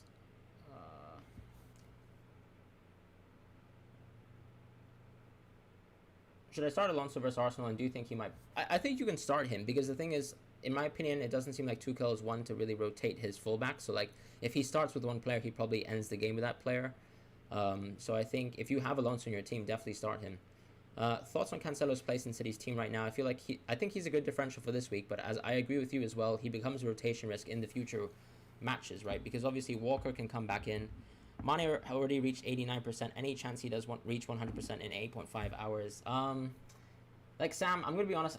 I think Mane can haul. So I don't think he's gonna go to 100%. I think Mane might just keep his price for today. I really don't know how the algorithm works myself. These websites, they're not 100% correct as well. But you can't really be sure of it. Unfortunately, I have to be honest and say I can't give you an honest answer, or the correct answer rather. I have a double transfer plan for week 4, but before then, nothing. I'm tempted to move away from Rafinha due to international break issues. That's a fair point, I think. And if you want to, I think if you want to keep your transfers, then in a sense you could probably move away from Rafinha a bit earlier, if you want. Thanks for being so interactive with everyone, means a lot. Thank you so much as well, Master Magic Tricks. Really love the support, honestly, from everyone here. If you guys are also kind of new as well, please feel free to check out our videos. I try to make as detailed analysis on players and on tactics as possible, updating you every week on some of the FPL picks and what's interesting with players. So, stay tuned for our content week on week. I'm not only interested in looking at my own team, I'm kind of trying to produce content for everyone who has different players from me, different types of strategies, and I'm always free to kind of help you guys with whatever questions you have. That's really the point of the channel and the point of my content. Just trying to be as analytical as possible. I do watch pretty much all the football games at 90 minutes. It's a bit tough now that all the fixtures are jam-packed in kind of one setting, but I do try my best to rewatch some games to make sure that I give you the most kind of authentic analysis. Most likely not. Most of the movements happen Sunday/Monday if he's not 95% by now. Honestly, thank you, Jerome. I wasn't actually so aware of that point myself, but thank you for chiming in as well. If you have a player on bench, will you get points off him? You don't get players from your bench unless if one of your starters plays 0 minutes, or if he plays 0 minutes, let's say I have Mahrez in my team and he plays 0 minutes versus Norwich, then basically the first player in my bench comes in to replace Mahrez. So if I have Ben White on my bench and he's like first place, so I can kind of show you what I mean. So if let's say if I pick my team now, right, Brownhill is kind of at the front of my bench. So for me, honestly, I might just rotate this, to be honest, so it doesn't make sense. So if let's say Obafemi, let's just say Dean doesn't play because he's injured for some reason. He plays 0 minutes. Then basically, if Obafemi plays any minutes, then he's immediately subs on. If Obafemi doesn't play any minutes, then Brownhill gets played if he plays any minutes. And then if Omo Bamidele plays, and Brownhill and Obafemi don't play, then Omo Bamidele will come into the team, right? And the same with, let's say, Sanchez and Steele. So it basically, if one of your starting players doesn't play, then that's the only time you get bench points. The other time you can get bench points is if you use something called the bench boost here, which is basically, this adds in all the points on your bench for one select week. But obviously, as you can see right now, my bench is very weak. My team doesn't have the capacity to really play a bench boost, but that's basically how things work. That's it. If you have... Sorry, I'm thinking of transferring Trent because he's too expensive. I would probably transfer Trent after this week, Balraj, because Trent has a very lovely fixture versus Burnley, in my opinion. The clean sheet odds are very high, and even the bookies seem to agree the odds are very good for a Liverpool clean sheet. And I think Trent could definitely haul versus Burnley. That's my genuine opinion. I think you keep him for one more week, and if you find him to be too expensive, then definitely move away from him in game week, in anticipation of game week 3. Sanchez or Lloris, great fixtures for Spurs. I'm actually a bit more interested in Tanganga, Brian. I think Lloris is a bit expensive, and I think the access to the Spurs defense and a little bit more attacking potential from Tanganga is what interests me. I also think that Tanganga is actually not rotation prone. I think Doherty is, honestly, I don't really rate him very highly as a player, and particularly in a back four. I think Nuno will kind of embrace the fact that Tanganga is much more solid defensively. And I've seen offensive returns from Tanganga. So if you kind of look at our hidden gems video, not to kind of just force you guys to watch my video, but I did cover a video on hidden gems here, and I did a whole section on why I think Tanganga is interesting. Part of the reason why I think Tanganga is interesting is he does work his way into the box, and as you can see, he got an assist versus Arsenal in the preseason, which is why I think, at times basically he will kind of press very deep and high up the field, which is part of, I think, Tottenham's attacking structure when they play versus teams who try to play out of the back very aimlessly like Arsenal.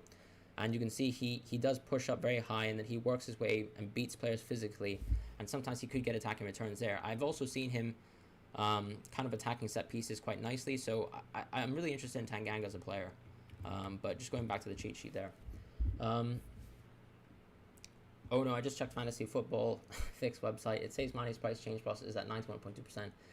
I mean, I think if you trust what Jerome says, it's still not 95%. Let's not worry about that. When are you planning on using the wildcard chip? To be honest, I think because my team is in such a good position right now, I think there's no real reason to go for a wildcard chip. It could be severely affected potentially by some of the international COVID restrictions, or maybe if there are some kind of unknown injuries or COVID isolations that really hurt my team, I might have to use it emergency-wise. But I do think Game week 7 is a natural kind of opportunity to look at a wild card, right? Because if I just quickly kind of pan over to, let's say, Lukaku's fixtures, we're talking a fantastic run from game week 6 onwards. We're talking Southampton, Brentford, Norwich, Newcastle, Burnley. Fantastic fixtures to kind of change your team and maybe go for a lot of Chelsea players if possible.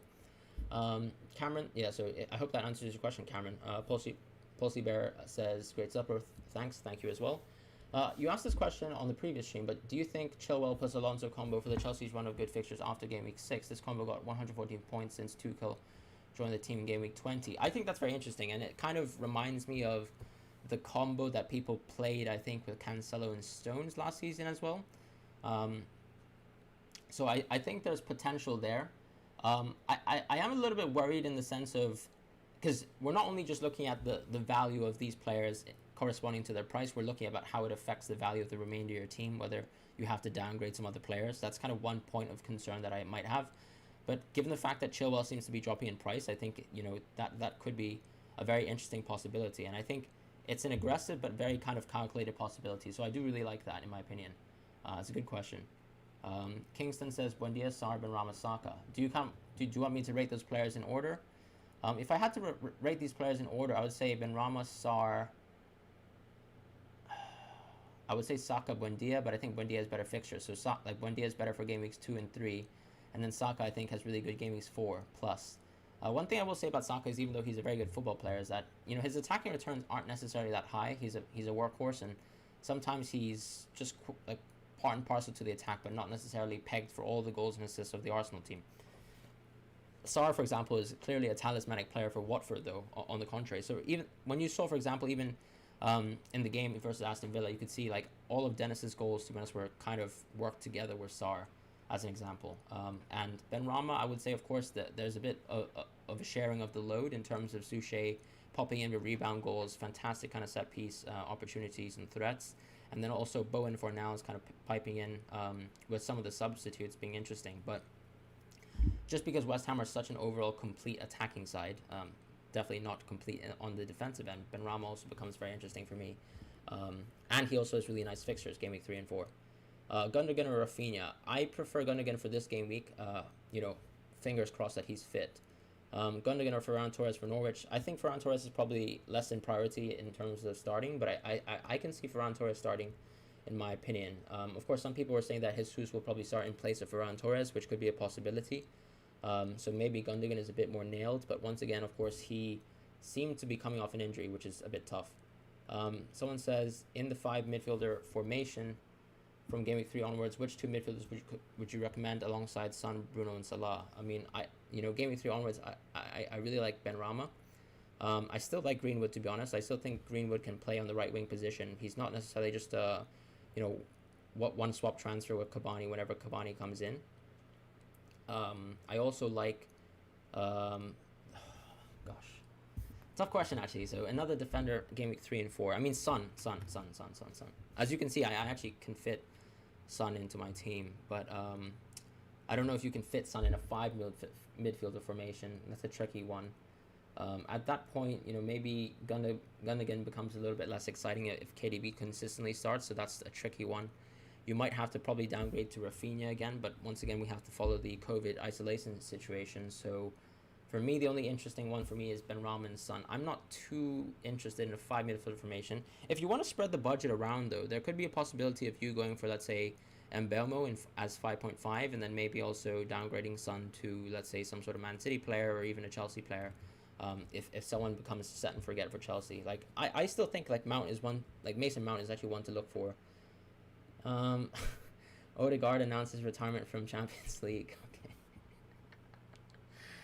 Okay. You have Traore from Villa. Any transfer advice? I'm so sorry, guys. The chat is going so fast right now. I'm trying to interact to every single comment. I'm sorry if I've missed anyone. Whew. If you want to replace Traore, I think Traore is 6.5. 6.0 is he? Yeah, 6.0. So I think Benrahma. But I think obviously Benrahma 6.1 if you don't have the opportunity to move there. So I think Sarr is probably the most reasonable option, but I do think Harrison is the safer option. Sarr is probably the more explosive option. So kind of make of that what you will. Sorry. Amartya will play against West Ham United. I actually think Vestergaard will start Geronimo, so or Geronimo, sorry, if that's how you pronounce your name. Um, Apologies if I've mispronounced it. If you could also tell me how to pronounce it correctly as well. For anyone's names as well. I don't really want to mispronounce people's names, but I appreciate that I might get them wrong sometimes. Mohammed El Veki says, Tanganga or Sufal for Game Week 2? Game Week 2, I probably prefer... I still think they have tough fixtures in the sense that I think Wolves provided a lot of attacking threat versus Leicester. And we know Leicester is probably going to score, not because Leicester's a fantastic attacking team, but rather West Ham's a terrible defensive team. But I think Sufal probably has more chances to get assists. So I would say Sufal is a bit more risky, Tanganga's a bit more safe. I would probably play it a bit more risky and go for Sufal personally. I really don't like the idea of not running 3 forwards this year. What do you think about the move to Jimenez next week? I mean, I don't really see the point of going for Jimenez until Game Week 4, no? Or rather, like, in anticipation for Game Week 4. Because if you move to Jimenez next week, you're like, what are you going to do versus Man United? That doesn't seem to make sense to me. Or do you mean like moving him after the deadline of next week? If that's the case, then of course, I mean, it makes a lot of sense. But the thing is, what I would say is, like right now, if you look at the players, the only other forward that I would really consider for my team, like that I would have liked to start it off with if I had a 3-striker formation, would have been these 3 players. But I already missed Game Week 1 for Wilson. And then Wilson has tough games. I think he also plays Man United somewhat soon, right? So that, for me, is like the tricky thing. I don't think there's like essentially like a lot of value coming from 3 forwards necessarily. That's my personal opinion. I know you can talk about Richarlison and DCL as well. Those are another options. But then if you have, let's say, DCL on your team, it does really cut into your budget, especially when there are good budget midfielders in the game right now. So if I put... And I think also you can kind of get away with, let's say, just having one of Ings and Calvert-Lewin, in my opinion. I personally plan to move into Calvert-Lewin and keep this kind of structure in my team. But I can also see myself, playing a 3-4-3, just not in the near future. Maybe after a wildcard, potentially. Especially also because Lukaku, I don't think really fits my team right now. And I think if I was to go into Lukaku in my team, I couldn't afford a 3-striker formation. What do I think about Richarlison? Barrage says, thanks, man, for interacting. Thank you as well for interacting as well, guys. It's really appreciated that you guys are here. Don't pick Chalobah. He has tough fixtures. Yeah, for sure. I'll have a look at his fixtures. Yeah, I mean, he has tough fixtures for sure. And also, like, he could easily be rotated, Like, Thiago Silva could find his way back into training. Whew. Okay, let's see. Keep Trent. He plays as a 5th midfielder with assists. I like keeping Trent personally, but I guess you're responding to the person who said he wanted to drop Trent. Basically, the idea with Trent is that, let's say, Liverpool have a solid defensive season, he probably will outperform 7.5 players. So that's why Trent makes a lot of sense. Whom to cap? Bruno. I don't think there's a wrong option, guys. Captaincy between Bruno and Mo Salah.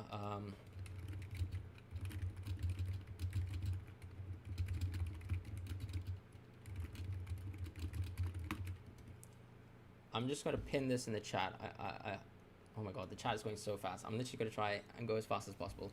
Thoughts on Chambers for Game Week 4 onwards? So yeah, I think Bellerin seems to be on his way out of the club, but it seems like sometimes, like when Arteta is faced with a very kind of fast left wing, maybe threat from the opposing team, he might sometimes play Bellerin because Bellerin has a bit more pace. So I'm going to kind of breeze through chat. Tyler says, you okay, mate? I am doing okay. How are you doing, Tyler, yourself? How come Luke Thomas of Leicester isn't on the 4.5 mil defender list?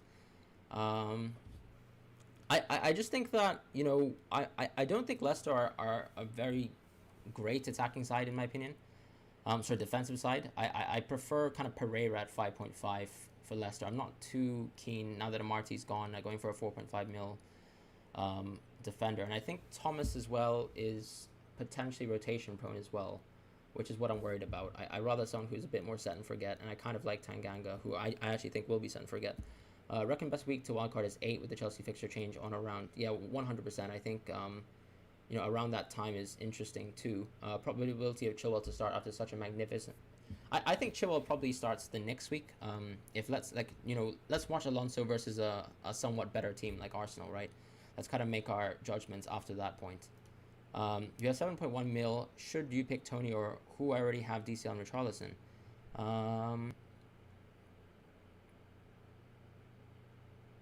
I think at 7.1 mil, that's a tricky situation, right? Because there are not necessarily any kind of 7.1 strikers that reach out to me right now. I think you can go for Tony, but to be honest, I kind of like some of the 6.5, 6.0 midfielders at this point in time. Gundogan and Ferran Torres for Norwich. Yeah, I kind of prefer Gundogan because I think he's set to start. You were thinking to triple captain Salah this week. I mean, I think it's a differential move. I wouldn't say it's a wise move. I think Salah has historically performed rather poorly versus Burnley. That obviously isn't the key kind of sole determinator of whether we should triple captain on someone, because obviously Burnley is still a nice favourable fixture for a Liverpool team, right? And Salah, of course, is a fantastic player in that sense. It's going to be a risky move, but I think it could set you very far ahead. But also keep in mind that a lot of people are going to be saving that triple captain for, what could be nicer double game weeks. Gundogan or Rafinha. I think for this week I would say Gundogan. Is Shaw a good captain option? I would probably say no. I think, as good as Man United is, sometimes they always do kind of leak in 1 or 2 goals, unfortunately. We're hoping, of course, that over the course of the season, their defense will improve and Shaw becomes like a set and forget option, and he gets those assists that he kind of desperately deserves. But I still think right now it's not exactly the greatest of options, especially when you have players like Salah and Fernandez in your team, hopefully. Okay, let's see.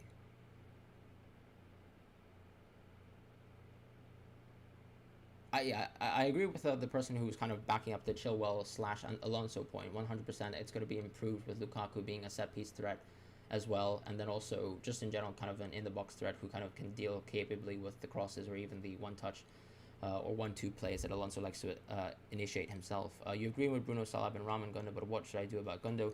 I think the risk for Gundo is either his price will definitely fall today.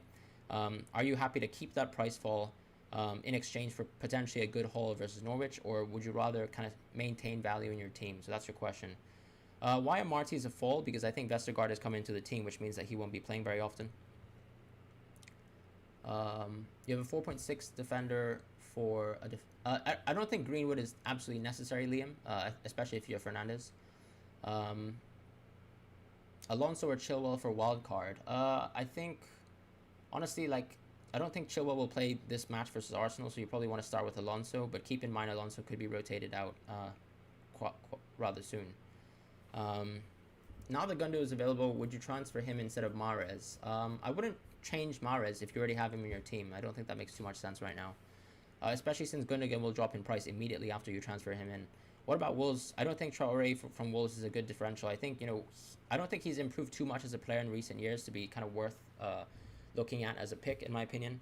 I think he's clearly someone who's not so decisive in the box and someone who misses a lot of opportunities, even though he creates a lot of them. Harvey Barnes is always a nice shout because he's a template player. It's just I personally prefer Benrahma. I can definitely rate your team if you send it on Twitter. Who to bench this week? Benrahma, Tony, Mope, or Rafinha? I think, Mope is that kind of differential pick that's quite nice for you. I probably would bench maybe Tony or Rafinha, one of those two.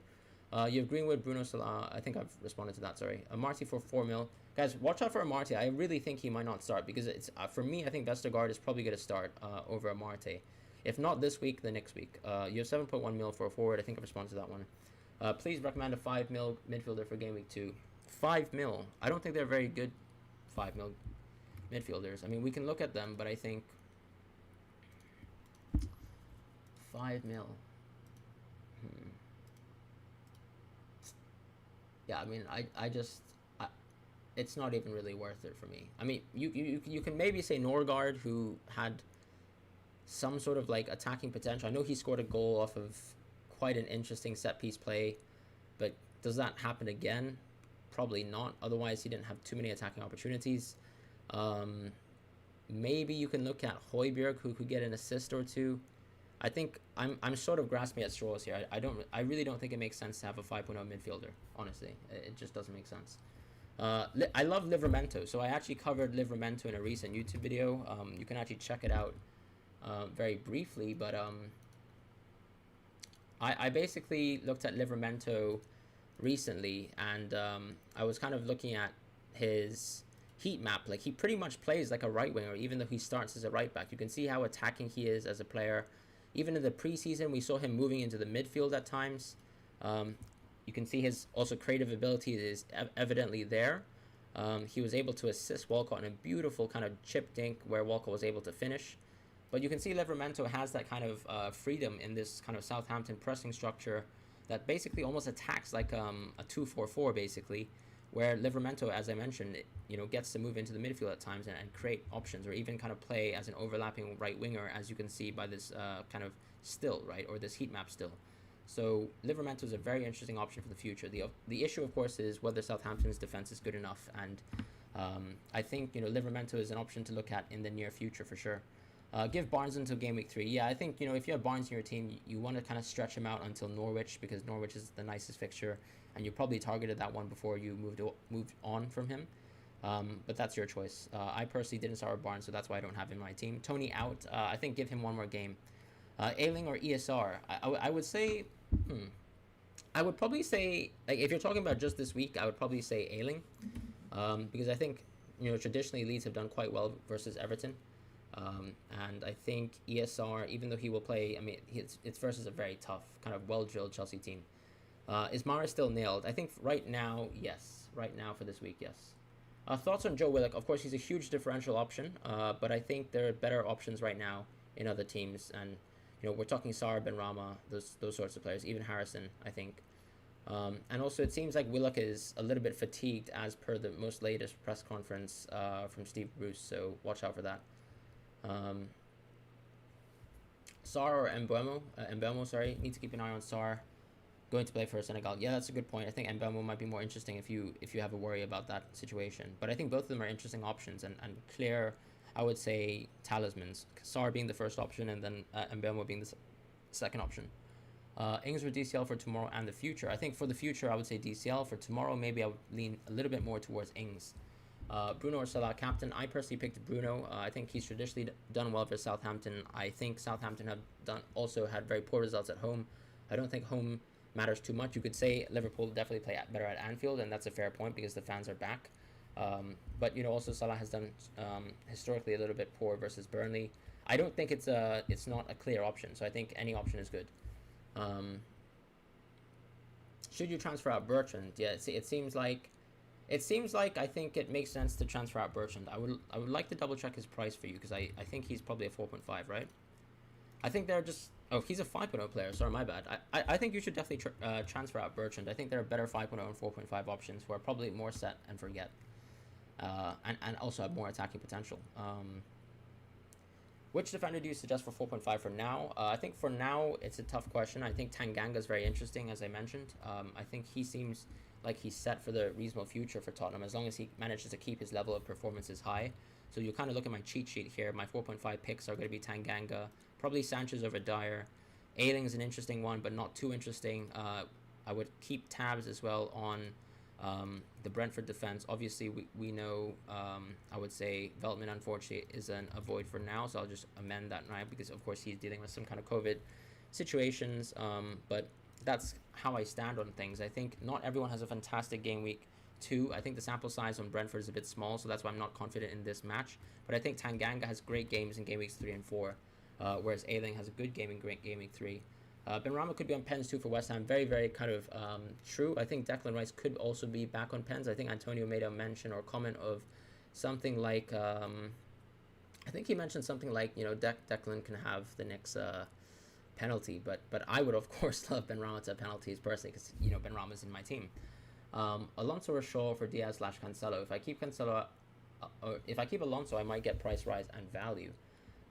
Yes, I agree with that. I think Alonso for now could be an interesting little punt, but I don't know if you really want to move away for Diaz/Cancelo. I like Cancelo. I think A-Man, you're not going to be able to replace Conte well, is basically how I feel about it. How much is Conte? Is he 5.0? Yeah, I just feel like none of the other 5.0 options are better than Conte.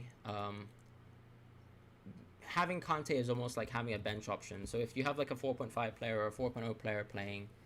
I mentioned Højbjerg, Alan, but I think like Højbjerg is probably set for an assist, set for a goal like here or there, but is it really worth wasting a transfer right now? Probably not. You could maybe try to change your team around with a double transfer instead, and move out of the 5 mil bracket. That's personally my opinion. I don't think Højbjerg is good enough to be like starting week on week for you.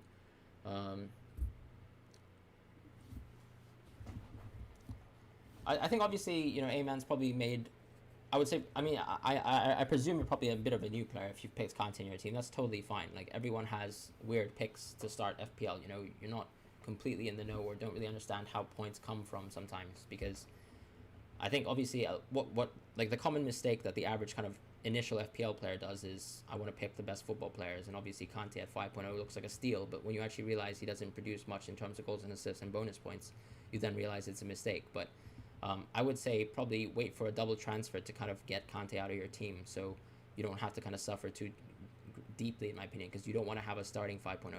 That's pretty much how I feel about it. Do we really need to use wildcard in Game Week 7? Because if we see the fixtures after Game Week 14, they're constructive. I mean, the thing is, Mohammed, so like if you do a wildcard on Game Week 7, you have 7 weeks to plan to move to Man United players. That's my personal opinion, right? If you have like if you have 7 weeks to kind of make transfers, you're probably going to be set. Because otherwise, the later your wildcard comes into your team, the later the effectiveness of your wildcard is, right? If you only have 5 weeks to maximize the Man United fixtures, then that's not great. You're probably better off maximizing the Chelsea fixtures, finding a way to kind of move into Man United again, and then playing based on that. Livramento played as a winger, sometimes at youth level. That's exactly what I'm saying. So in the Hidden Gems video that I did lately, that I uploaded yesterday, I mentioned that Livramento could actually move to move, let's say, displace someone like Walcott in the future. He could play even alongside Kyle Walker-Peters, who recently he's been displacing. Should you start Webster or Harrison? I probably think you should start Webster, because even if he doesn't play, you can probably get Harrison inside.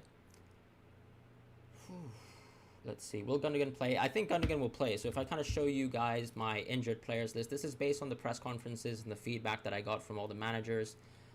It seems like, not that I got personal feedback, obviously, this is just like this is me watching all the press conferences and getting making a spreadsheet for you guys. So Gundogan seems like he is available.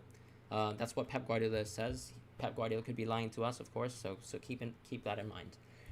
Best advice anyone would give you is to not panic after one game week. Using your wildcard. I mean, gracious. I would say wildcarding could make sense if, let's say, your initial team is very far off the mark, if that makes sense.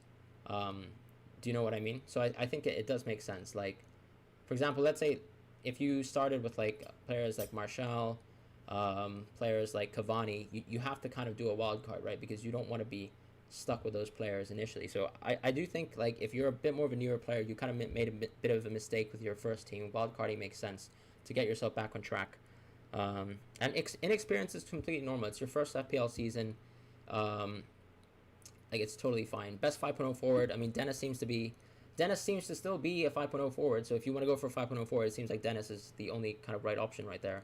Lukaku, I do love Lukaku as a player, but I think right now the fixtures are just definitely better with Salah and Fernandes. We can probably move away from either of those players to move into Lukaku eventually. Thoughts on Dele Alli? I'm not interested in Dele Alli at all. If we want to talk 6.5 players, I'm more interested in Rafinha. I'm more interested in Lucas Moura. I just don't think he's that interesting. I think the news on Charisma says, what is the news with Dennis' availability? So based on kind of my injury list, it doesn't actually seem like the Watford manager kind of mentioned Dennis as being unavailable. So I would probably say that Dennis is available to start. Best 5.5 mid player. I think the highest value kind of risk, like differential pick, is Mbeumo by far, because he's an out of position player right now. But let's give it one more week to kind of assess what Brentford are doing away from home. Pulisic is not injured. He's got COVID and now he has to isolate. I'm going to react to some Twitter news, guys, for a second. Goalkeeper, Sanchez. Defenders, Alexander-Arnold. Tsimikas, Shaw. Midfielders, Bruno Salah, Green. That's a very strong team.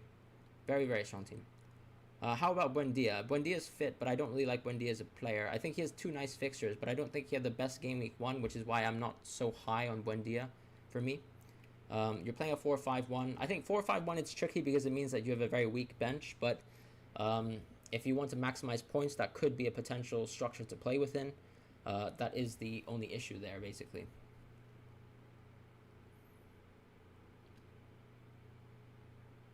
Yes, I agree. Pulisic probably doesn't have long-term COVID or something like that, but that it just means that he's not going to play this game week. Also, keep in mind that, Pulisic has been kind of battling with rotation issues all the time. So I don't think it would have ever made sense to start the season with Pulisic. Does it impact the Chelsea squad? Potentially, but I think right now Tuchel hasn't kind of given us an update on any other kind of players. With my team, I can take off Ailey and put on Dennis. You could do that, but I still think, I still think a 3-5-2 or 4-5-2 formation that includes two strong strikers makes the most sense. I think a 5.0 striker right now, if you're valuing on him to be a consistent starter, you probably have to try trim your team down and make it. Oh, Will, you got 12 points in your first game week. Who was on your bench? I guess Ailing must have been on your bench, right? Okay, let's have a look at. Where's I going to look at actually? Let's have a look at some trends as well.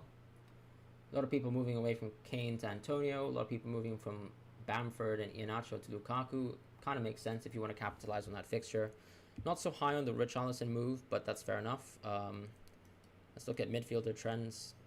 Yep. Everyone moving back into Fernando and Salah. Honestly, you should never start your season without these two players right now, guys. Just not so sure about moving into Pogba, but that's fair enough. That's definitely a bit of casual preference, but then at the same time, I guess you can't deny how good the Game Week 1 performance is. Like, I can understand being swept up by it, in a sense, and knee-jerking. A lot of people moving to Tsimikas. Interesting.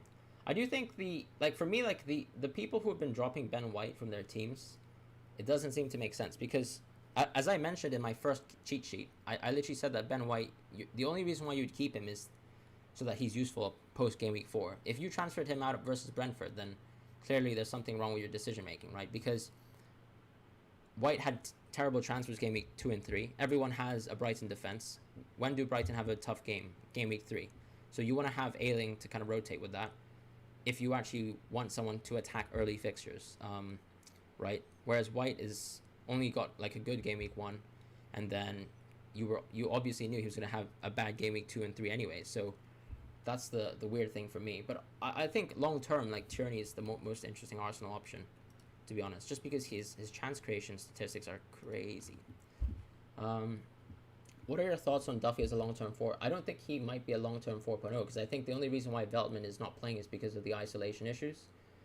Gonna get for Jota this game week. I don't know if you want to drop Jota now. Yeah, I see what you mean. You want to get a City player for the North fixture. Maybe you can actually wait for Gundogan to price drop if you really want to do that. Wait for the price drop, then go for Gundogan. That would be my advice if you really want to go into Gundogan. I think Torres is a huge differential because he might be rotated, but there's also the possibility of Torres. You're putting Diaz as captain. Call me a maniac. Well, I'm going to call you maniac anyways. And let's see. I mean, honestly, if you get a fantastic haul with Diaz, fair play, respect to you. I mean, I wouldn't even hate on you before the game week, It's a very out there pick. We'll probably reassess that right after the game week and see what happens there. Is it too brave to go without any City cover? I don't think so, because the thing is, you can't cover every single possible good fixture, right? Everyone knew that Man City had a good fixture versus Norwich, but it doesn't mean every week you're going to move into a player that play like a team that plays against Norwich. Definitely not. A lot of the other top teams have nicer fixtures too, and I don't think Norwich were absolutely terrible versus Liverpool. That's just my genuine opinion. My team has a very strong midfield, but a bit of a weaker attack. I think you probably have to compensate for you probably want to reduce the strength of your midfield so that you can kind of balance out the attack. I think one attacking striker really leaves you with too little options, because the issue this year is that the 4.5 options are really poor, and then it seems like Dennis is also a rotation option, so there are maybe better opportunities to play around with cheaper midfielders, I would say, and then getting at least a double striker formation at the top. It's Saka, Bissouma, Kanté, Salah, Fernandez. I know it's really bad. I don't think it's terrible, man, but you do have to deal with it. I wonder if you want to wildcard. I mean, I'm not a huge fan of early wildcarding, but obviously if your team was off the mark the first time, then that might be the option. I can honestly, if you guys want some honest advice, last season was my first year of fantasy. I literally wildcarded in Game Week 2, and I still ended up top 56,000 because I made the right picks. I basically watched every single match, 90 minutes last season, and then started picking players that I really liked. So I really liked Bamford and Calvert-Lewin from Game Week 1, so I picked those. I also added James Justin from Game Week 1 and Martinez. So my team suddenly... Actually, I started the game with Martinez anyways because I watched him for Arsenal. And for some reason, you can say I got lucky, or rather, I watched a lot of football and probably tried to make as good a decision as I could to try and make sure that I wasn't too far off the pack due to having a very weak Game Week 1 team. And I benefited from that, right? So I'm not 100% against wildcarding early. If you think you have a team that's really far off the mark, wildcarding early is totally fine, in my opinion. What site is that? This is my own spreadsheet, so it's not a website. But if you're talking about the site where I look at trends and where I look at prices, it's fplstatistics.co.uk. I'm going to review some Twitter teams right now. Sorry I kind of responded to this quite late. I do like Grealish here. Going to bring in Benrahma plus Tanganga / Reguilon for Grealish was smart. I really like the decision-making process you have there. Makes a lot of sense to me. Yeah, I think you're happy to go with this kind of team in Game Week 2. Really like it. I like the ideas as well, the transfers, so it makes a lot of sense. Probably also try to think about, like additional ways to kind of move out of Amartya. Yep, fair enough, you have that as well, so that's totally fine. Let's have a look at this team here.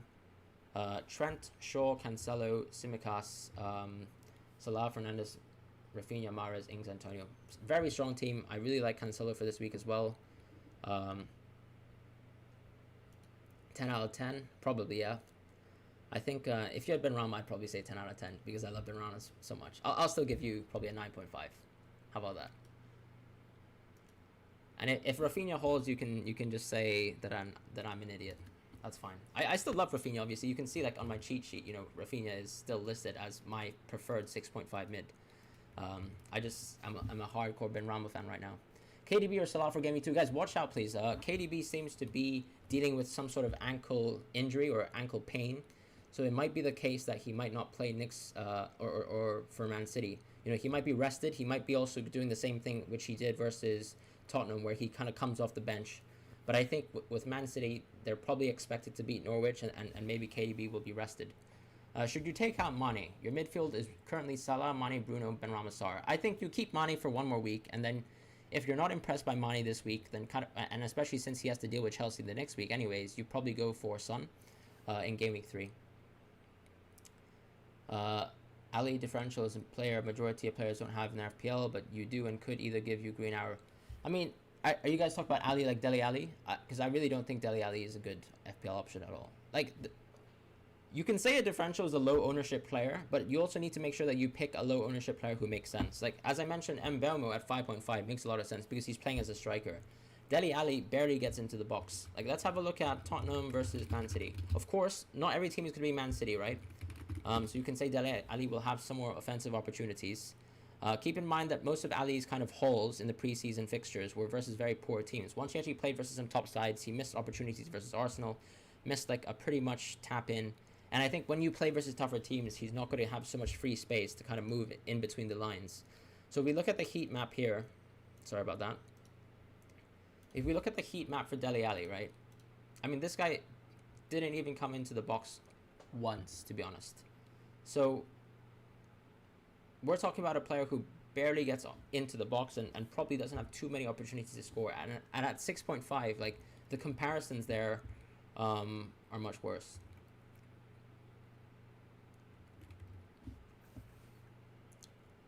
I was watching the live and then I ate dinner, went out, came back home, and now when I open my phone, the live is still going. Love the hustle, man. I mean, that's what it's about, right?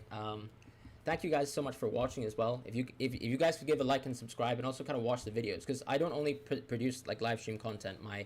The idea behind our channel is to cover like I always explain my cheat sheets every week. I will always do tactical analysis. So for example, if you're interested in football content in general, I can kind of quickly show you what the channel produces in terms of content.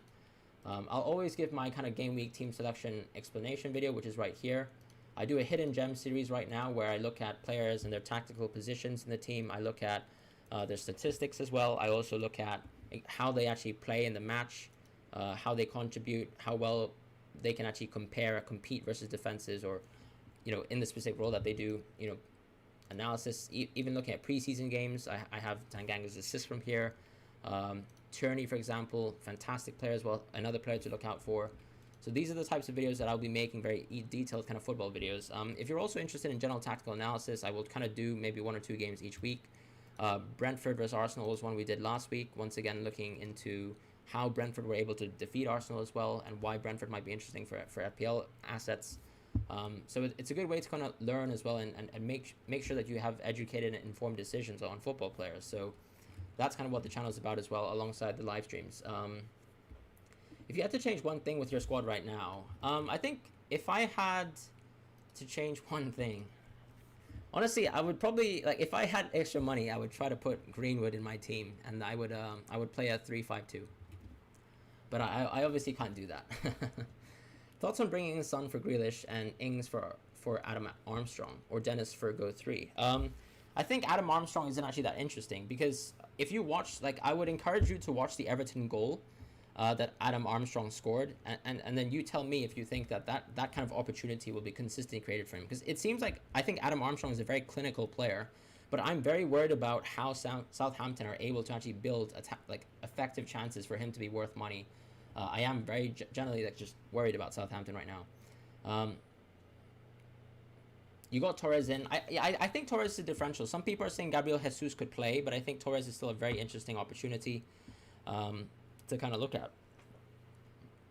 You got an Alonso in for game week 1. I think you should continue to start him, because basically if Alonso starts and he's inside, and he probably gets a better haul versus Arsenal, and then if he doesn't start, then you can just have Tony kind of coming inside. Keep or sell Dean. I am going to keep Dean for now. I have a bit of faith in him. I think Everton were unlucky to keep a clean sheet. So that's how I feel about that. Dennis or Buendia. I still think those two aren't fantastic options, but I think Dennis probably is more interesting because he gives you a bit more budget flexibility in your team. But back to the guy talking about bringing in Son. I do like bringing in Grealish. If you had to drop Ings to really a cheap player, that's a tough question. I don't know. I think that you could lose a lot of value from dropping Ings, because I think game week 3 could be nice for Ings. But after game week 3, then maybe we could talk about it again. But I completely understand why you want to go for Son. The issue, of course, is, as I said, like I feel like there's a bit of wasted value in some of the Southampton and Watford defenders, like attackers, sorry, because I think Aston Villa showcased a very poor defense, and I'm not sure every team will kind of give Dennis such an easy game, if that makes sense. Will Lukaku 11.5, Bamford 8.0, and Jimenez be the best forward starting from game week 7 because of their easy attacking fixtures? Is it okay to have these three in one lineup starting from game week 7? That's a fair point. Let's have a look at Antonio as well, who would be a good comparison. Oh gosh, right. Apologies about that. Right. Antonio post game week 7. Yeah, it's not the loveliest fixtures, but I still think Antonio has nice fixtures, like in my mind. Only tough fixture being Tottenham, really. Let's have a look at some Everton fixtures as well. Gets a bit tough in this point as well. Let's have a look at Wilson. Not too bad, but also not too great. Your suggestions, of course, were going to be Jimenez, who, in my opinion, has reasonably tough fixtures. I would basically like to see and assess how Jimenez does. You know, if a lot of us are probably going to be even looking at Jimenez like by game week 4, right? So if he probably already exists inside our team, and if he's been performing well in these fixtures, then yeah, I mean, we would keep him at this point. Bamford, of course, I think, yeah, Leeds in general have nice fixtures after game week 5, so of course Bamford makes a lot of sense at that point in time. Bamford is definitely someone I'm interested in. I think those are probably the on form best players, but then you probably, you know, would have to reassess. Let's say if West Ham over exceed our expectations, then we have to consider that too. I think Grealish makes a lot of sense. Midfielder under 7 mil. I like Benrahma the most under 7 mil. Fair enough, but in your mid, Salah and Bruno are the only ones that could haul. I mean, Greenwood and Benrahma can definitely haul. Son as well. I'm confused though. Are you saying those 3 players can't haul? Should I use a transfer to sell Gundogan out for another MF or save transfer? So I mean, yeah, as I was kind of explaining to the chat, Matthew, so one of the issues is that Gundogan will drop in price today. The question for you is whether you would like to keep Gundogan and the price drop, but then maybe get a haul versus Norwich, or if you'd like to make that kind of transfer. Mod says Barnes should keep. I think you want to be dropping Barnes, if he doesn't perform game week 2. The issue, of course, is game week 3 is a lovely game for Barnes. So I think you have to kind of choose between whether you keep the faith in Barnes up until the end of game week 3 or if you just drop Barnes now. But that has to be kind of an opinion that you make yourself. I didn't start the season with Barnes for the exact reason that I thought Benrahma would be better. But that's just my personal opinion. You don't have to kind of follow what I say. Should you transfer Veltman out, only have Ayling as backup, got 114 points first week. Fantastic haul, well done. I feel like I can afford the risk of just fielding 10 men. I think so, Eric. I don't think you need to transfer Veltman out right now. You could transfer Veltman out for someone like Tanganga, but obviously that could be someone interesting for the next week. I think Ayling... I assume that most of your players will be playing this week, and I think Ayling as a backup is totally fine. Ayling has a reasonably okay fixture, so why not? Love the grind, been loving the videos lately. Sahil, thank you so much as well. Thanks for the support. Who's going to be your captain? So my captain is going to be Bruno captain. So, but once again, as I mentioned to the chat several times today, Salah is still a very reasonable pick. I think Lukaku will 100% start. I think Tuchel said that, you know, he's been working hard in training. He might be a bit fatigued, but I think Lukaku will 100% start. Should you start Mendy or Areola as your game? I mean, you should start Mendy as your Chelsea keeper because I don't think Areola is even going to play. But you could go, yeah, and I think even if Areola comes in, you know, I'm not really going to say that West Ham are definitely going to have a clean sheet. They're just not a good defense. In his mid, he has Bissouma, Saka. Oh, right, you mean his current midfield. I'm talking about if he wildcards. Apologies about that. Yeah, just a bit of confusion there. Sorry, gracious. What do you think about Ferran Torres? I think he had quite a interesting game week 1. I think it showed like the potential he has to score versus weaker sides and weaker defenses. So that's kind of an opportunity there. But my concern is he could be rotated for Gabriel Jesus.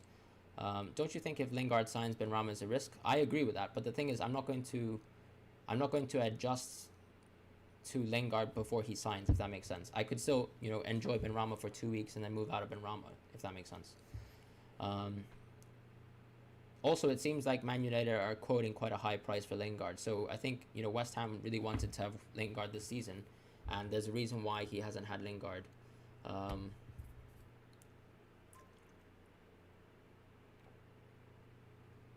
Apologies. Have Jota as well, kind of risky. Right, yeah, I see what you mean with the...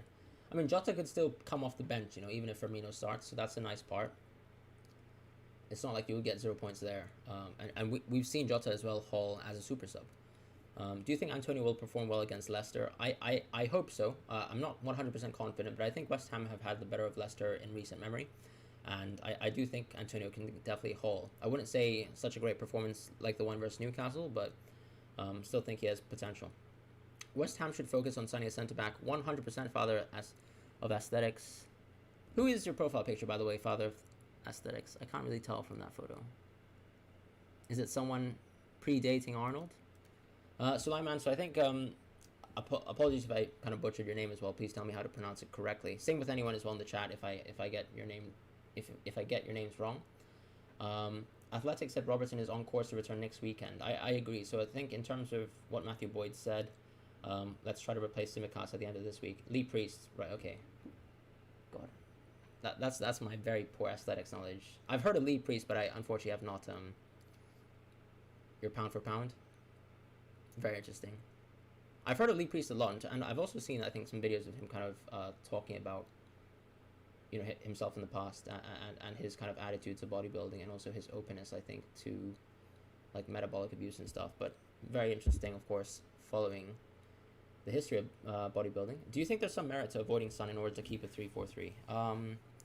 Yes. You'll see, you know, with my team, the weakness, of course, is that I am kind of fixed to a 4-4-2. That's a very fair point.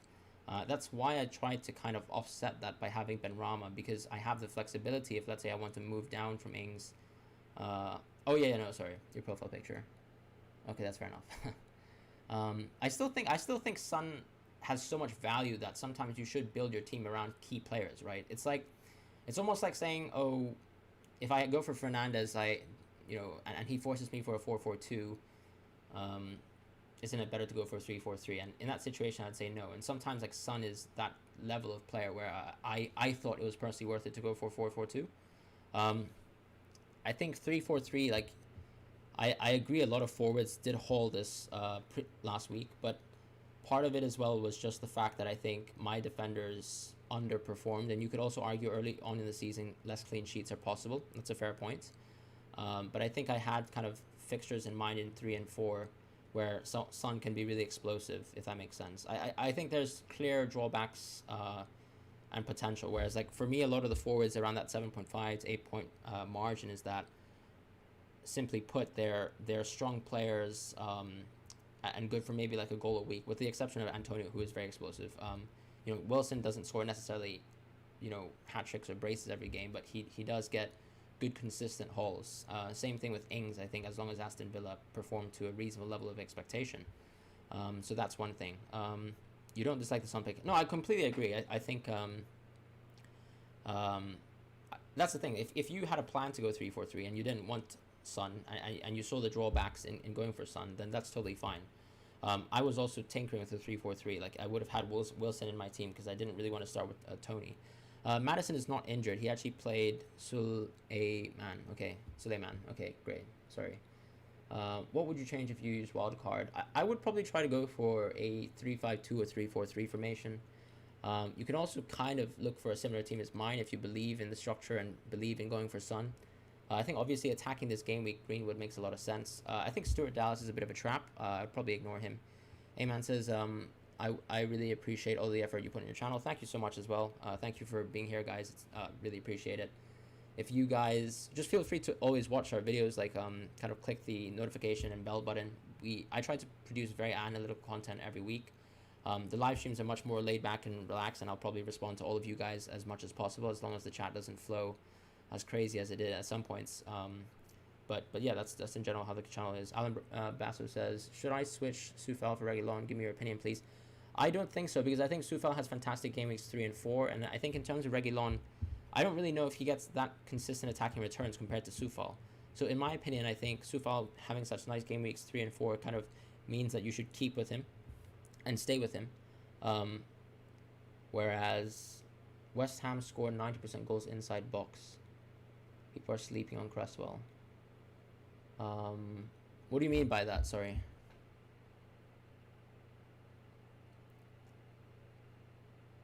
Do you mean like they're kind of missing out on? I mean, I don't think anyone's sleeping on Cresswell. This guy was the best performing 5.5 midfielder last year. The only reason why I don't have Cresswell on my team as an example is just because I didn't want to triple up on West Ham that early. But I could be proven wrong, and I'm happy to be proven wrong because I think Cresswell is a great player. Kane and Son better than just only Son. Last season they got both a lot of points with assists and goals, but now Son is the only clinical striker in Spurs. I agree with that, but the thing is, like, Son still had a lot of value as a premium, right? Even without, even without Kane at previous points in his career. I think his shot kind of creation statistics, or his kind of amount of shots produced when Kane is out of the team, is actually rather high. So I think while his assists will probably drop because a lot of his assists actually came from kind of providing for Kane, Son could be a little bit more explosive in terms of how clinical he is in front of goal. I think we've also seen a bit of a dip last year in terms of his goal scoring as well. Will Tanganga start every week? I actually believe that to be the case, Ashwin, because, like, for me, we saw Doherty play yesterday in the Conference League game. So that means to me as a manager, I probably clearly rate Tanganga. Look at Everton's fixtures, please. Let's have a look at that. Yeah, happy to do that. Oops. Yeah, so I mean, if you want me to rate the fixtures and talk about clean sheet and attack, I can talk about it both, because there's obviously a difference between attack and defense. So I think Burnley, it's probably a nice fixture, I'd say. Burnley are probably quite well adapted to dealing with set pieces, which is obviously a huge threat of Everton, but I still think like players like Richarlison will be able to kind of break through an open play. It remains to be seen whether this kind of 4-4-2 structure that they're kind of trying out is working as effectively as it should. But I did really like what they provided in the second attack, so in the second half versus Southampton. So the main tactical change that Rafa Benitez employed in the second half was that he moved Digne into a left wing position, and then Allan would drop deep to kind of cover him. So it's very similar to the way that Arsenal kind of put Tierney high in a left wing position at times, and Xhaka kind of fills in, which means that Digne is a very interesting option.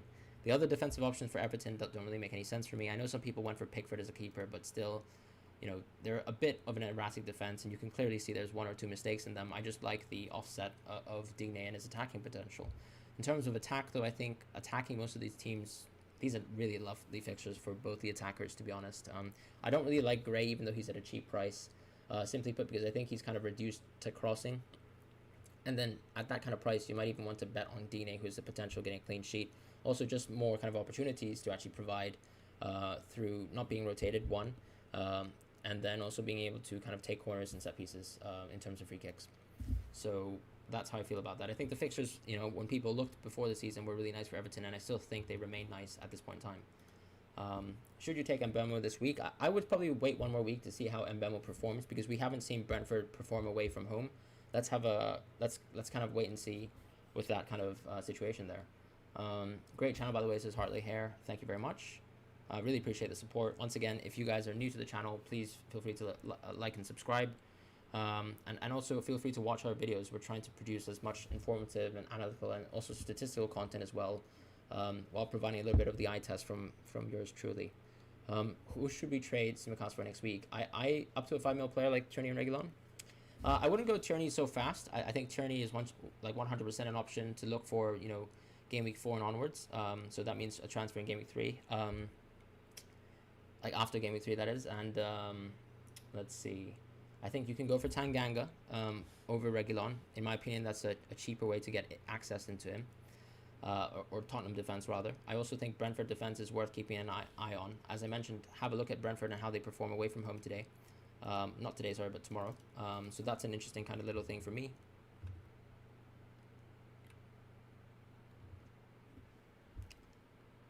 How do you think Crystal Palace defense will be this year? I think the Crystal Palace defense will be rather poor, unfortunately.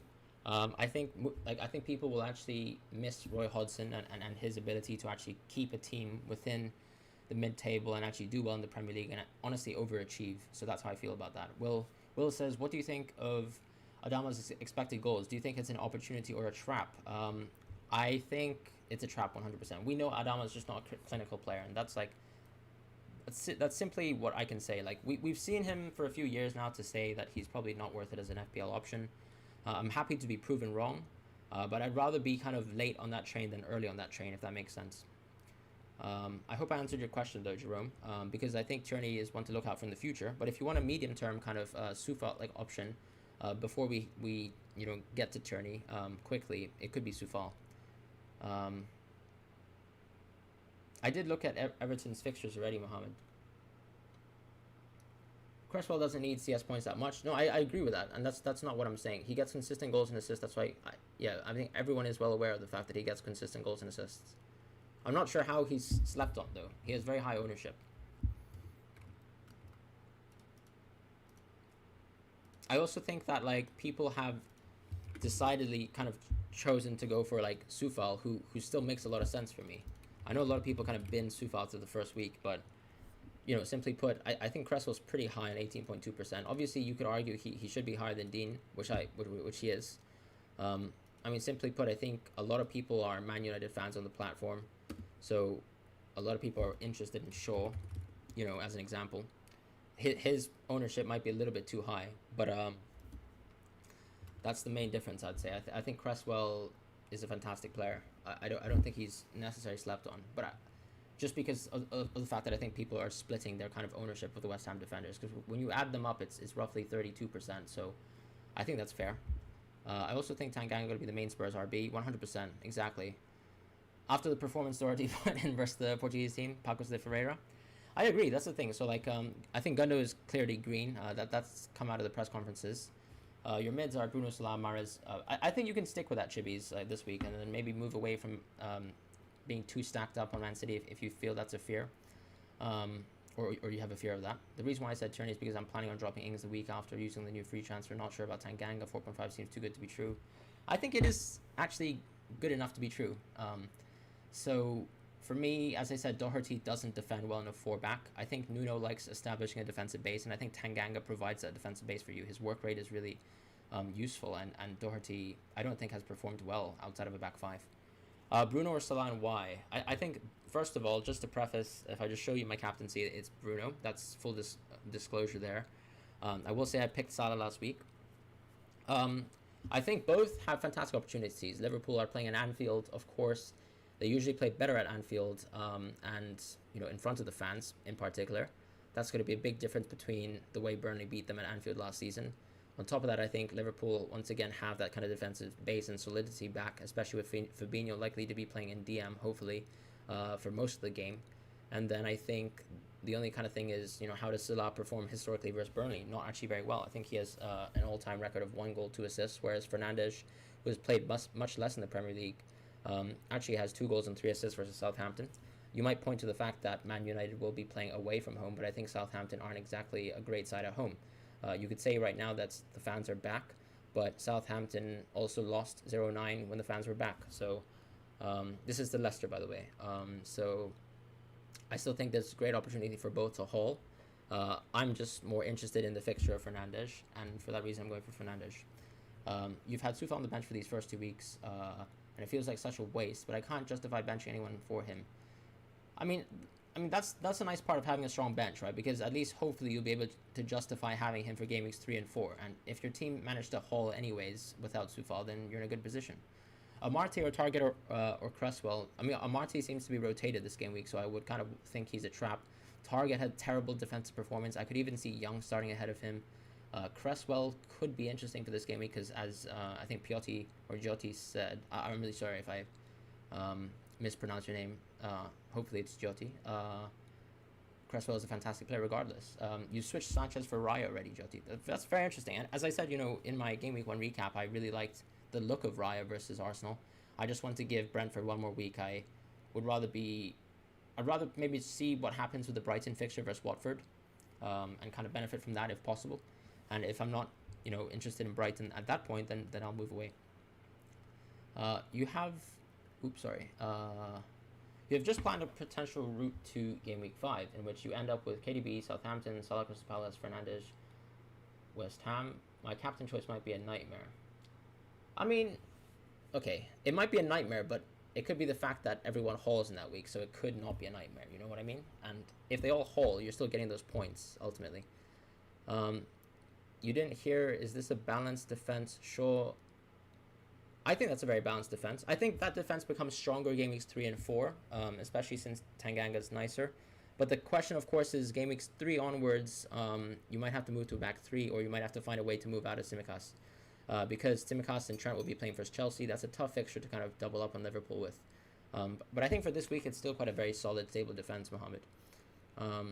KDB is not fully fit, so Gundogan has a chance is starting.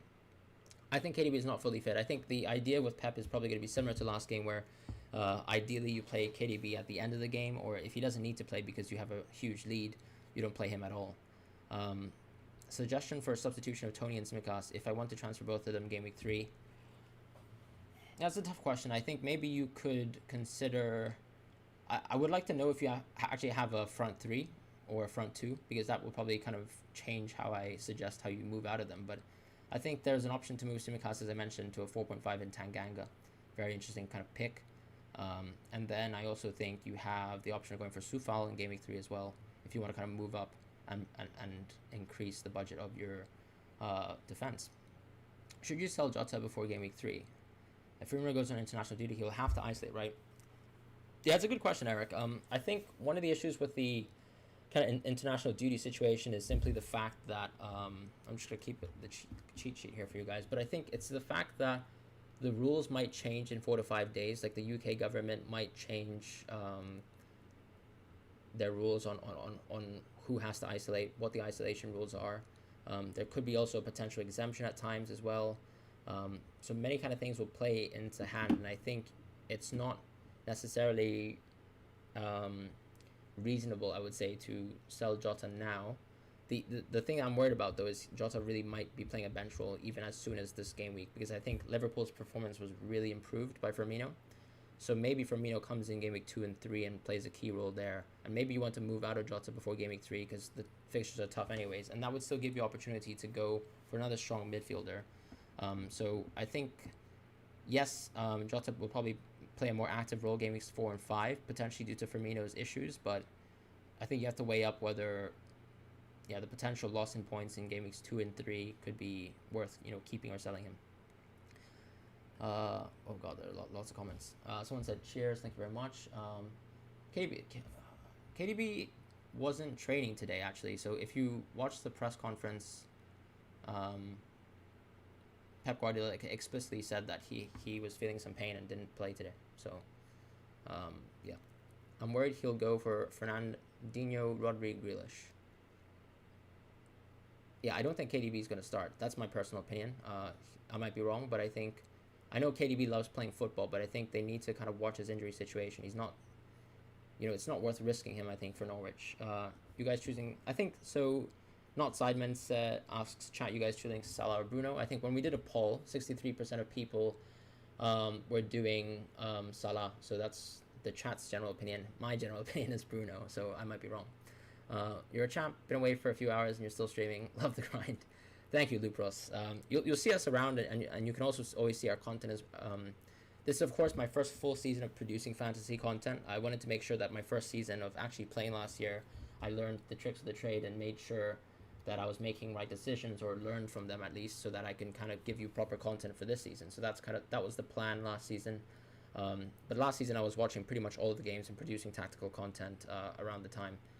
Salah has a terrible record against Burnley. That's true. I also just to go back on Salah Bruno, guys. I don't think there's a wrong option, right? Webcams.com. I'm sorry. I'm just going to put this user in timeout. Please don't click on any of the links, guys. That's probably spam.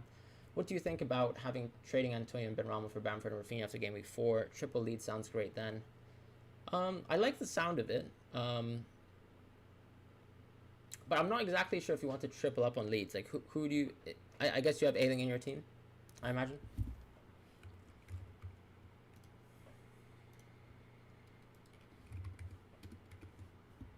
Because also there's a bit of an issue, right, with maybe Rafinha and isolation-related issues. I know the fixtures are extremely nice for Leeds, so I'm definitely going to be looking into going for Bamford around that week, potentially. But yeah, it's a tricky little situation. I could envision seeing my team reverting back to last year's kind of double striker pairing outside of Kane, which is like Bamford and DCL. When do you do these live streams? Is it every Friday? So yeah, I will try to do an every Friday stream, I think, just for you guys. I will also probably try to do a Tuesday stream as well, which is more of like a recap stream with you guys, seeing how we thought about the games, over the weekend and kind of assessing things together.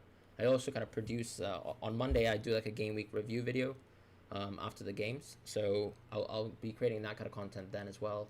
I also plan to make content during the week if I kind of see the value of some assets. So if I kind of show you just some of the videos that we've made over the course of this week, these were the videos we made. So I am someone who kind of creates a cheat sheet in a sense every week. You'll see this here. So this cheat sheet, and I'll explain every single player and why they've moved up, why they've been added to the sheet, why they've fallen in the sheet. So I make this kind of really long video just for you guys for that. So that's one of the longer videos. But if you're interested in shorter videos, I also do like a hidden gem series, which is kind of looking at players and looking at tactics and why it makes sense to maybe look at them in your team. So that's kind of what we do. And then also, I'll also kind of make my own team selection reveal as well, which is kind of based on why I'm going for a specific team each week, why I've made a transfer, and also my plans ahead. But these live streams, of course, for you guys to ask questions and for me to answer them, hopefully to the best of my ability. Will Cancelo start tomorrow? I do think so. You have no Man City players, and I feel you may miss out on some points, but I hate all the rotation. 100% agree with you, Will. That's exactly why I haven't done the same, or why I've done the same in terms of not having Man City players. Last year I had a lot of trouble KDB. 100%. I think the only reason why I had a really... I would have said that I probably had a nicer finish. I would have had a nicer finish last season if I trusted in Bruno and Fernandes earlier. Bruno and Salah earlier. I went with, I think, KDB and Salah to start the season, or KDB... I went for KDB and Salah to start the season, and I was just holding on for KDB for 2 weeks, and then I just said, yeah, I'm just going for Bruno after that. So the issue with KDB is not necessarily the fact that he's rotated, but just the fact that he's also been very injury prone in the latest years. Greenwood versus Bruno for captaincy. Two factors which might affect this. Mason might not play 90, but since it's an away game, Bruno plays deeper than he did. But the thing is, for me, in my opinion, right, if Greenwood plays the same, then I can see Bruno playing in the exact same. Sorry, if Cavani doesn't really come in to the fixture, then I can see Bruno playing the exact same way. Southampton press very hard and very high, so that's the main thing, right? Like Southampton will always play attacking no matter what. They're a very chaotic team, and we've seen Bruno Hall versus them already in the past, like both away and at home. So for me, I still think Bruno is a much more safer pick. I also think one thing that Greenwood does is, even though he plays as a centre forward, what he does is he also moves very dynamically across the field. So he will move sometimes to the right wing position. He will move sometimes to the wings to stretch the field. And he also allows for someone like Bruno to play like a shadow striker. And that's exactly how Bruno was able to tear apart Leeds.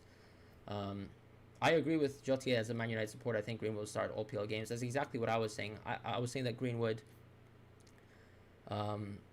I think Bruno will get the most minutes for sure, but I think Greenwood can easily move either or start at centre forward and right wing, and Sancho will play at left wing at times as well.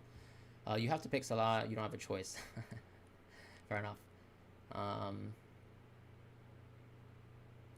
Pep will always be Pep. He has started Fernandinho and Rodri before. It wasn't pretty. I think he did it versus Lyon in the Champions League, and I feel like he won't do that again, but... He's less likely to kind of do stuff like that, like outside of the Champions League, in my opinion. I think he tries to stick within a specific tactical style inside the Premier League, and he plays that through the season, and then he throws it out the window in a double leg fixture, or the final. Imagine Sancho starts next week, scores an assist, and I guess next week will be all about him. I mean, I disagree though, because I feel like the thing is, the team still seems to be played around Bruno. Like he is the lifeblood of the team, in my opinion. I understand Sancho's a fantastic option, but it still seems like a lot of the plays are built around him. Why take a risk for KDB when you can pick Bruno, Salah, Son, Grealish, and Pogba? I mean, I think Pogba is not going to be a haul every week. So he of course had a fantastic game week 1, but keep in mind last season he only got 3 assists, and I don't think it's like Pogba's a better player than he was last season, right? Of course, he was in great form in the internationals, but he always has been having good form in the internationals. So that's what I would say about Pogba. But yes, KDB is, in general, like on a match-to-match basis, a better hauler than Son. I will say that Son last season actually outperformed KDB on a points per match basis. But of course, you can also argue that he also benefited from playing with Kane. Yes, I agree, Greenwood will start every game, but for FPL per se, we'd rather have Greenwood playing up front. For sure. And that's why I think the value of Greenwood will fall off over time. And we do know that. The thing is, I do think like Cavani adds a little bit of different elements to the table. So we saw some games when Greenwood was struggling to actually get chances to finish, right? And that's where Cavani kind of plays a pivotal role, where his presence in terms of positioning and his, I would say, better positioning than Greenwood actually allowed Man United to come back in some games. Alex Stafford, thank you very much. Thoughts about Mope? Differential pick for sure. You can go for him if you feel like you want to break away from the mold, but I wouldn't try to get too many differentials in your team. Still a solid choice though, because Brighton have nice fixtures. Will Raf be back for Game Week 5? I really can't confirm that. I mean, it really depends on all the kind of isolation restrictions and whether those will change in the near future. Is Greenwood that highly rated? I do really like Greenwood, to be honest. Watching him play, I think he should have actually got 1 goal, 1 assist last match. It's kind of risky for Rafinha because of the isolation. Yeah, exactly. Agree with Mohammed. Yes, and now there are also better choices. There's definitely more variety around the 6.0, 6.5 category now, I think, this season. Ben Rama really opened things up for us. You'd be laughing if Norwich does a madness against our City. I'd hope so, honestly, because I don't have any City players, so I'd be totally okay with that personally. You will pick KDB, but don't take such risks. But the thing is, KDB really could be, like, he could be rested, guys. That's what I would be worried about. Another 3-2 game, that would be lovely. That would be lovely. It would be kind of nice if Man City lost a clean sheet as well, but, I mean, I can't hope for too much. Will you captain Son in Game Week 3? Son captain Game Week 2 might be a nice differential. I think it's a differential, but I don't think it's a nice one, because I think Wolves are seemingly quite a strong team. Which rank is the best you can get this season? I can't tell you. I only played FPL 1 season before this, but I'm an avid football watcher and I do watch almost all the games. So I made so many mistakes last season and still got top 56,000. So I think I wouldn't say top 56,000 is a good rank, but I think it's a good rank for my first year of FPL. So I think that hopefully this season I can try to finish top 20 slash top 10,000. I made so many mistakes. I can tell you I left 314 bench points last season, whereas the global average I think was 140. So you can tell that I lost 170 points on the bench on average compared to most players, because I was quite an idiot with my wild cards, and I also had very, very bad chips. I also didn't actually know that double game weeks existed on my first season. So very bad research there, and which is also why I didn't do any FPL content last season. I wanted to wait for a full season, make sure I understood the full intricacies of FPL, and also do a bit more historical research in the preseason to make sure that I was kind of fully prepared to give you guys good content. How big do you think it is to be able to bank a transfer this week? I think it does open a lot of options, because for me, like, speaking from my point of view, I went for Tsimikas, right, which is very, very aggressive. So you'll see that my bench is terrible. Omo Bamidele seems to be back and ready for selection. But you'll see that, of course, Tsimikas runs into a bit of a roadblock in Game Week 3 versus Chelsea, which is exactly why I planned to start this team. I thought that this was an aggressive team for the first 4 weeks, where all I have to do is address the issue of Tsimikas and maybe either do a double transfer with Ings or double transfer with Dean. And that's basically my plan. So I do think doubling up on transfers makes a lot of sense. My captain choice is Bruno. I've explained it before, but the idea is just, I think home advantage for Southampton is not that beneficial for Southampton. And that's how I feel about that. And also Bruno has hauled plenty of times home and away. You always get the feeling that when Liverpool starts, they won't score because they lack that creative passes from midfield. I actually think that Liverpool don't score because, first of all, last season they really didn't benefit from the fact that Fabinho was playing centre-back. Fabinho gives them like a metronomic role where he kind of stays in the DM position and gives them a lot of almost like an anchor to play around, and he kind of allows them to build their passing tempo up. And he also kind of allows them to kind of push forwards and press without feeling like they're going to get collapsed on in the counter. And then I think Liverpool might be missing Wijnaldum a little bit, so there are some players that need to step up this season in terms of Keita. You could even argue Harvey Elliott, who is a player that I really like, not for FPL, but just in general as a player, could play a quintessential role this season, but Henderson coming back will be big for Liverpool. I would also say that, yeah, because the defensive base is stronger, especially with Van Dijk back in as well, that it benefits how they build up from the back. And one thing I think that is an added dimension is that when they play Jota, I think they actually struggled to get that kind of build-up play correctly. And you can see when Firmino came into the game versus Norwich how easily Liverpool were able to make open play chances. I would even argue that Liverpool's first goal, where Jota scored and Salah got an assist, was a bit of luck. In fact, a lot of luck. And they improve a lot with Firmino. Will it be wise move to triple up Chelsea player? I think so. There's potential to do that. Maybe not Leeds, but definitely Chelsea would be interesting. You're going to bench boost Foster, Calvert-Lewin, Duffy, and Allen, yes or no? So what you're basically saying is you're going to bench boost Calvert-Lewin and get could be 7 points, I would say, from Duffy and Allen. That could be very interesting, I would say. I think that could make sense, because one of the tricks as well, just from my personal experience, is that, trying to build your team around a bench boost actually means that you start to lose out a lot of points in the process, because trying to build your team around a specific double game week means that you might be, foregoing points in the previous game weeks. And then usually what happens as well with the double game weeks is things don't go to plan. So I like bench boosting early on in the season as well. That's a very interesting potential option. West Ham versus Leicester, who's more likely to get points? I personally think Benrahma, but you're totally open to picking Barnes. Brighton player, any thoughts? He takes pens and set piece. I'm just not too large a fan of going for Brighton attackers, but I still think it's, they're a solid team ultimately, right? And if you have more faith in Brighton, then go for it. It's of course a differential, but I just think that some of the other teams in the league, such as West Ham and Leeds, consistently build more chances, and that's how I feel about it. I also think, Dunk is an interesting option, someone who actually really benefits from set pieces, but it's tricky there. Any chance you could check Twitter, as I'm trying to fit in Lukaku as well? Yeah, I'll have a look in a sec, Lupros. Suraj says, what about Mbemo? Will he perform against Palace? That's one thing that I'm looking out for. Some people are saying that Brentford could revert back to the 4-3-3 formation, which means that Mbemo will have less of an attacking role. So what I would like to see is, I would like to give Brentford one more week in terms of trying to assess how they defend away from home, and how they also deal with it with likely what is going to be a low block, and also how, what kind of tactical structure they'll employ, whether Mbeumo will play as a striker. So for me, even though I do like Mbeumo as a 5.5 option, I think he is a massive hidden gem. I've done a whole video on Mbeumo as a hidden gem, uploaded yesterday. But I would like to still give one more week before I really consider changing my team around, maybe getting Mbeumo and fitting him in my team. Should you start Barnes and play with 3 defenders, or should you bench him and then start Tanganga and play? I would probably prefer you going for Barnes this week and then going for Tanganga in the following week. And maybe trying to change things around on that basis. I'm just going to quickly respond to this team here. All right, so you got Lukaku in your team. You got Mbeumo, very interesting. Antonio Ings, very solid options. You got Stones in, which is that's a bit of a punt. 5.0. Are there any other kind of alternative options? Probably not. Duffy as well. So the Brighton double up. Yeah, I mean, I think so. So this team will probably pop off and explode if Lukaku does well.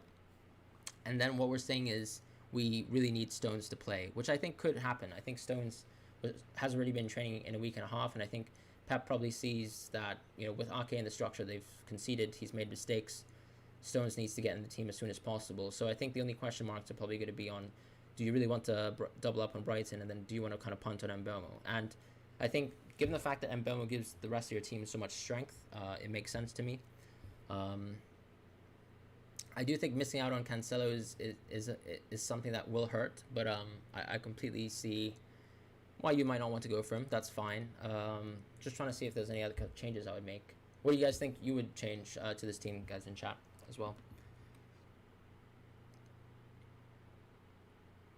I do like it, though. I think this makes a lot of sense. The thing is, with most of the 3-hit teams that we've seen so far, I think a lot of them have been strong. Like, I don't think any of the teams that you've been sending to me have been poor at any one point. Like, even this team, for example, up here, looks very strong. Because it's just a free hit, right? If you're just playing a 3-hit. So, actually, sorry, is this a free hit or a wild card? Apologies if I lost my mind.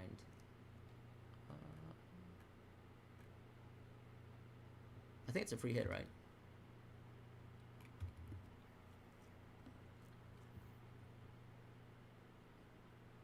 Not a big fan of... Exactly. I do think Stone's a bit of an issue.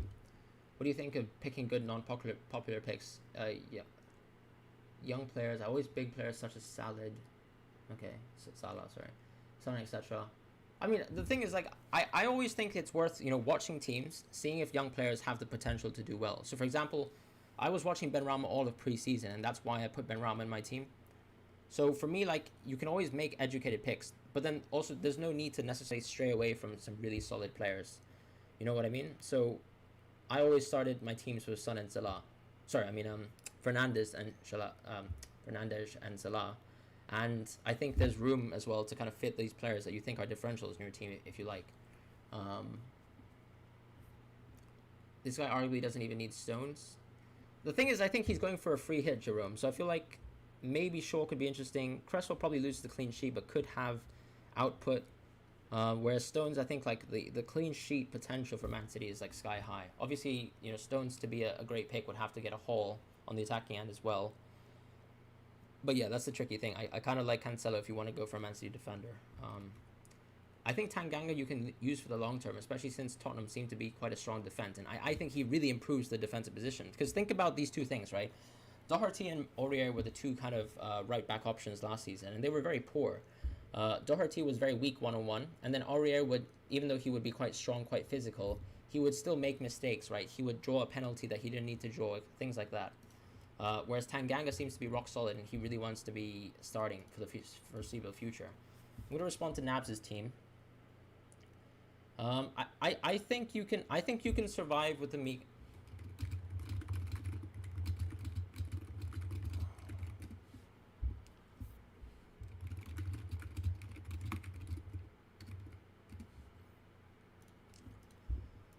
Let's look at Sahil's team. Soufal, very interesting pick. Antonio as well, very interesting pick. Fernando's captain, like it. Greenwood, the midfield, very strong. Jota, I think, is the only kind of option we're probably a bit worried about.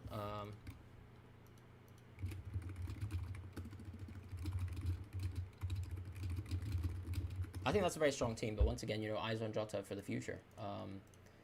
There's 0.5 mil in the bank. Please rate my team. Any changes? Lovely kind of strike. I kind of like the Diaz. Diaz pick is interesting.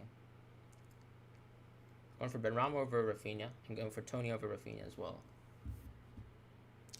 Guys, honestly, this is a good question that a lot of people have asked this week. Do you guys prefer Tony for this week or do you guys prefer Rafinha for this week? Who do you think will start, Foster or Bachmann? I think Bachmann. My captain is going to be Bruno. Yeah, exactly.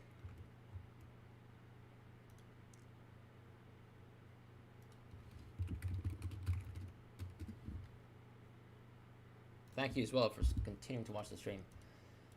Luke's team. Lukaku, Antonio, Ings, and Memo Ben. Ooh, that's a pretty feisty team. I think that's a pretty strong free hit team, guys. That's my opinion. Could we make it better? I don't think so. I think this is a pretty strong haul. I think that's a pretty strong haul.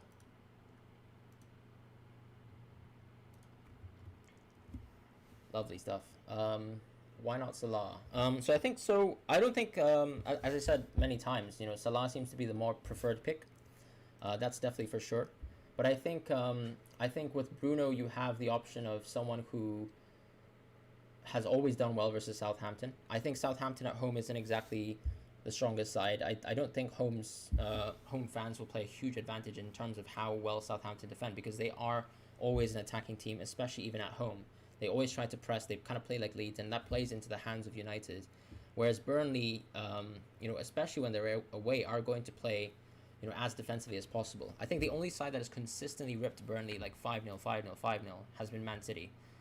They're really like, they really can't compete versus Man City. But Liverpool's style is a little bit different. You know, they're trying to kind of look through breakaways through, you know, running off the shoulder of some players at times, and then, you know, sometimes Salah has a freak, beautiful finesse shot that he has in his alley, but Man City continue to kind of overwhelm them with passes at times, and Burnley do struggle with that, I think, in terms of the tempo that Man City set.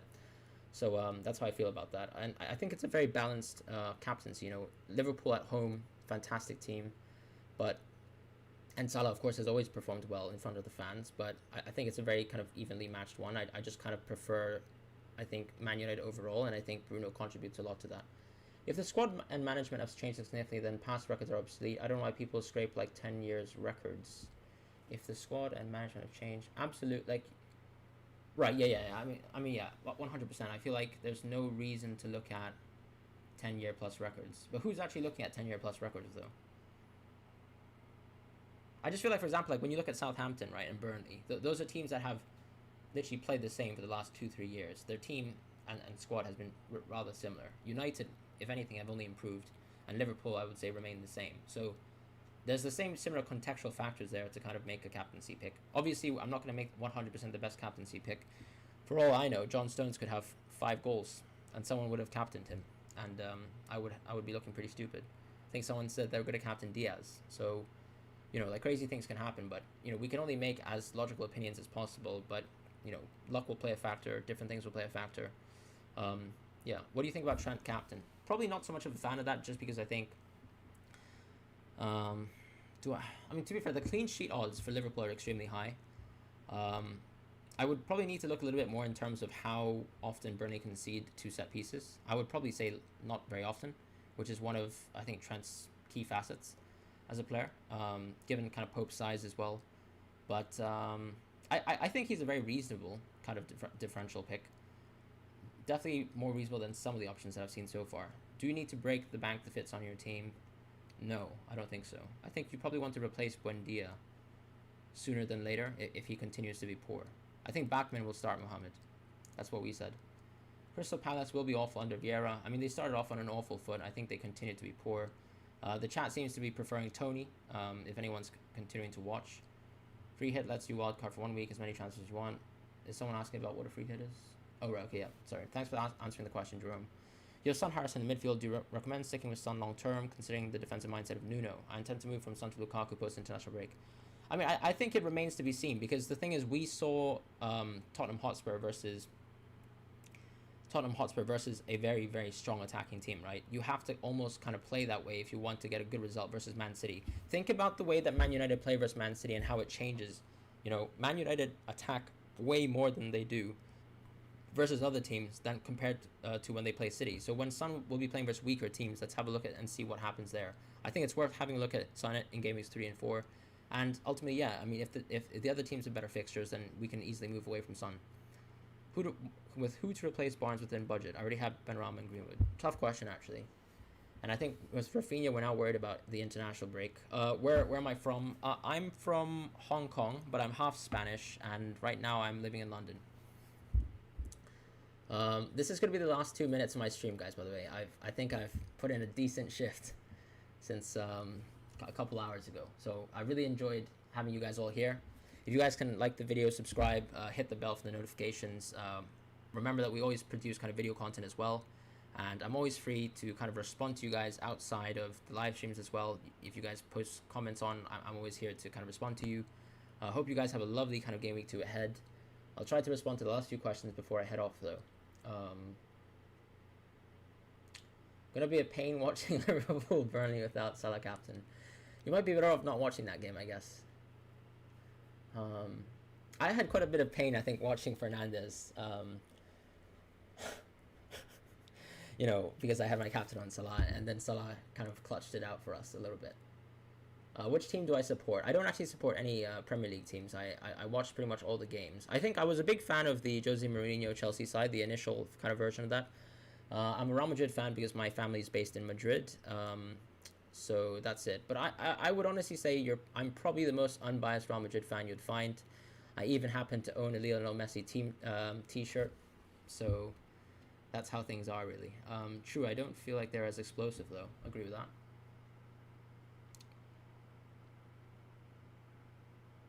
Awesome, Lucros. Let's honestly, best of luck to Lukaku as well, because I know you really wanted Lukaku in your team. Let's see what Lukaku does. I think the other alternative option would have been, you know, a slightly weaker player. Your cheat sheet video has made yours my favorite FPL channel. Thank you so much, Jerome. Yeah, that content will continue to go forth in the future. Love the quality content. Thank you very much. Thank you guys. Chelsea fan. Yeah, of course. No, I get you. And of course, you want to see someone have a fantastic debut, right? I completely understand that. And I'll be, you know, keeping my eyes peeled for Lukaku. 5.5 non-midfielder from Game Week 3. Worried about the bench too. Non-midfielder. I think in the forward option, we're kind of limited there. 5.5, we'll probably talk about Cresswell. Cresswell has a very interesting Game Week 3 and 4. Twitter DM, please. Let's have a look at your Twitter DMs. Saka to Mbeumo done. Mahrez to Son potentially next week. Any short or long-term worries?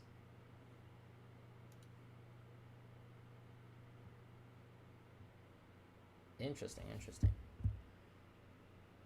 I don't actually think there are many worries for this team, right? We need to just we need to address the Tsimikas and Amartya situation as healthy as possible. So next week you might want to think about how you can address that situation, because I think one of the key issues of your squad right now is if you look, I think Veltman can come in next week, which would be nice for you, I guess, because Liverpool are playing versus Chelsea. The issue, of course, is Brighton don't have the loveliest game in Game Week 3. So that is one issue, which is why I think when I first recommended my initial team, I said Amartya is only a Game Week 1 option. I think let's hope that Amartya continues to play for you, but I really think that Amartya will be displaced by Vestergaard. So for me, the only point of concern for your team for Game Week 3 is what you do with a third defender. Maybe you can get away with another week of Tsimikas, potentially versus Chelsea, but it's still a tough situation there. Maybe you just go Veltman instead. But you need to try to address that going forwards, because Andy Robertson could come back by Game Week 4 and Amartya could not be in the team anymore. And then on top of that, you have to look at post Game Week 3, Ings will have tough fixtures. So I think an easy translation there is probably going for someone like Raul Jimenez, after Game Week 3. So that's how I would feel about those kind of things. Thanks a lot for the feedback, amazing content. Sad I discovered you after Game Week 1. Sorry about that. I mean, I was trying to grind like the preseason, because I don't know if you guys watched our kind of Euro fantasy content. That became quite popular for a while. And, you know, we got a lot of views from that. But then dealing with FPL, there are a lot of great content providers as well. A lot more competition as well, which is, I completely understand. So we're trying to make it into this space and do well here. But, yeah, I mean, I of course, it was nice that we got a bit of buzz after Game Week 1, after a strong Game Week 1. I mean, I like Grealish. I added him into my cheat sheet, as you can see. I put him here after the game versus Spurs, even though obviously he didn't, you know, put anything on the sheet FPL-wise versus Spurs. But I think Grealish is a great option. I love Grealish as a player. I think I had Grealish for almost the whole season until he was injured. So I love Grealish as a player. What a beast, still going after 3 hours. Thanks, Ahmed. Sanchez, nobody's worried about him, even if he's not likely to keep clean sheet with Brighton Dev now. I do think there's a potential opportunity of going for Raya, potentially. Yeah, Southampton, I agree. They're definitely weak, and I'm definitely targeting Bruno, as you are. Obviously, Man United fan with the research inside. Good stuff. All right, guys. I think that's it for the stream so far. Thank you guys for all the love and support. I'll see you guys soon. I was thinking about doing a morning stream tomorrow, but I probably won't do that because I'm so tired right now. Take care, guys. Have an absolutely lovely weekend. I hope you guys enjoyed watching the football. Feel free to message me during the week as well if you guys have any issues. Take care as well. Hope you guys stay safe. Thank you, guys.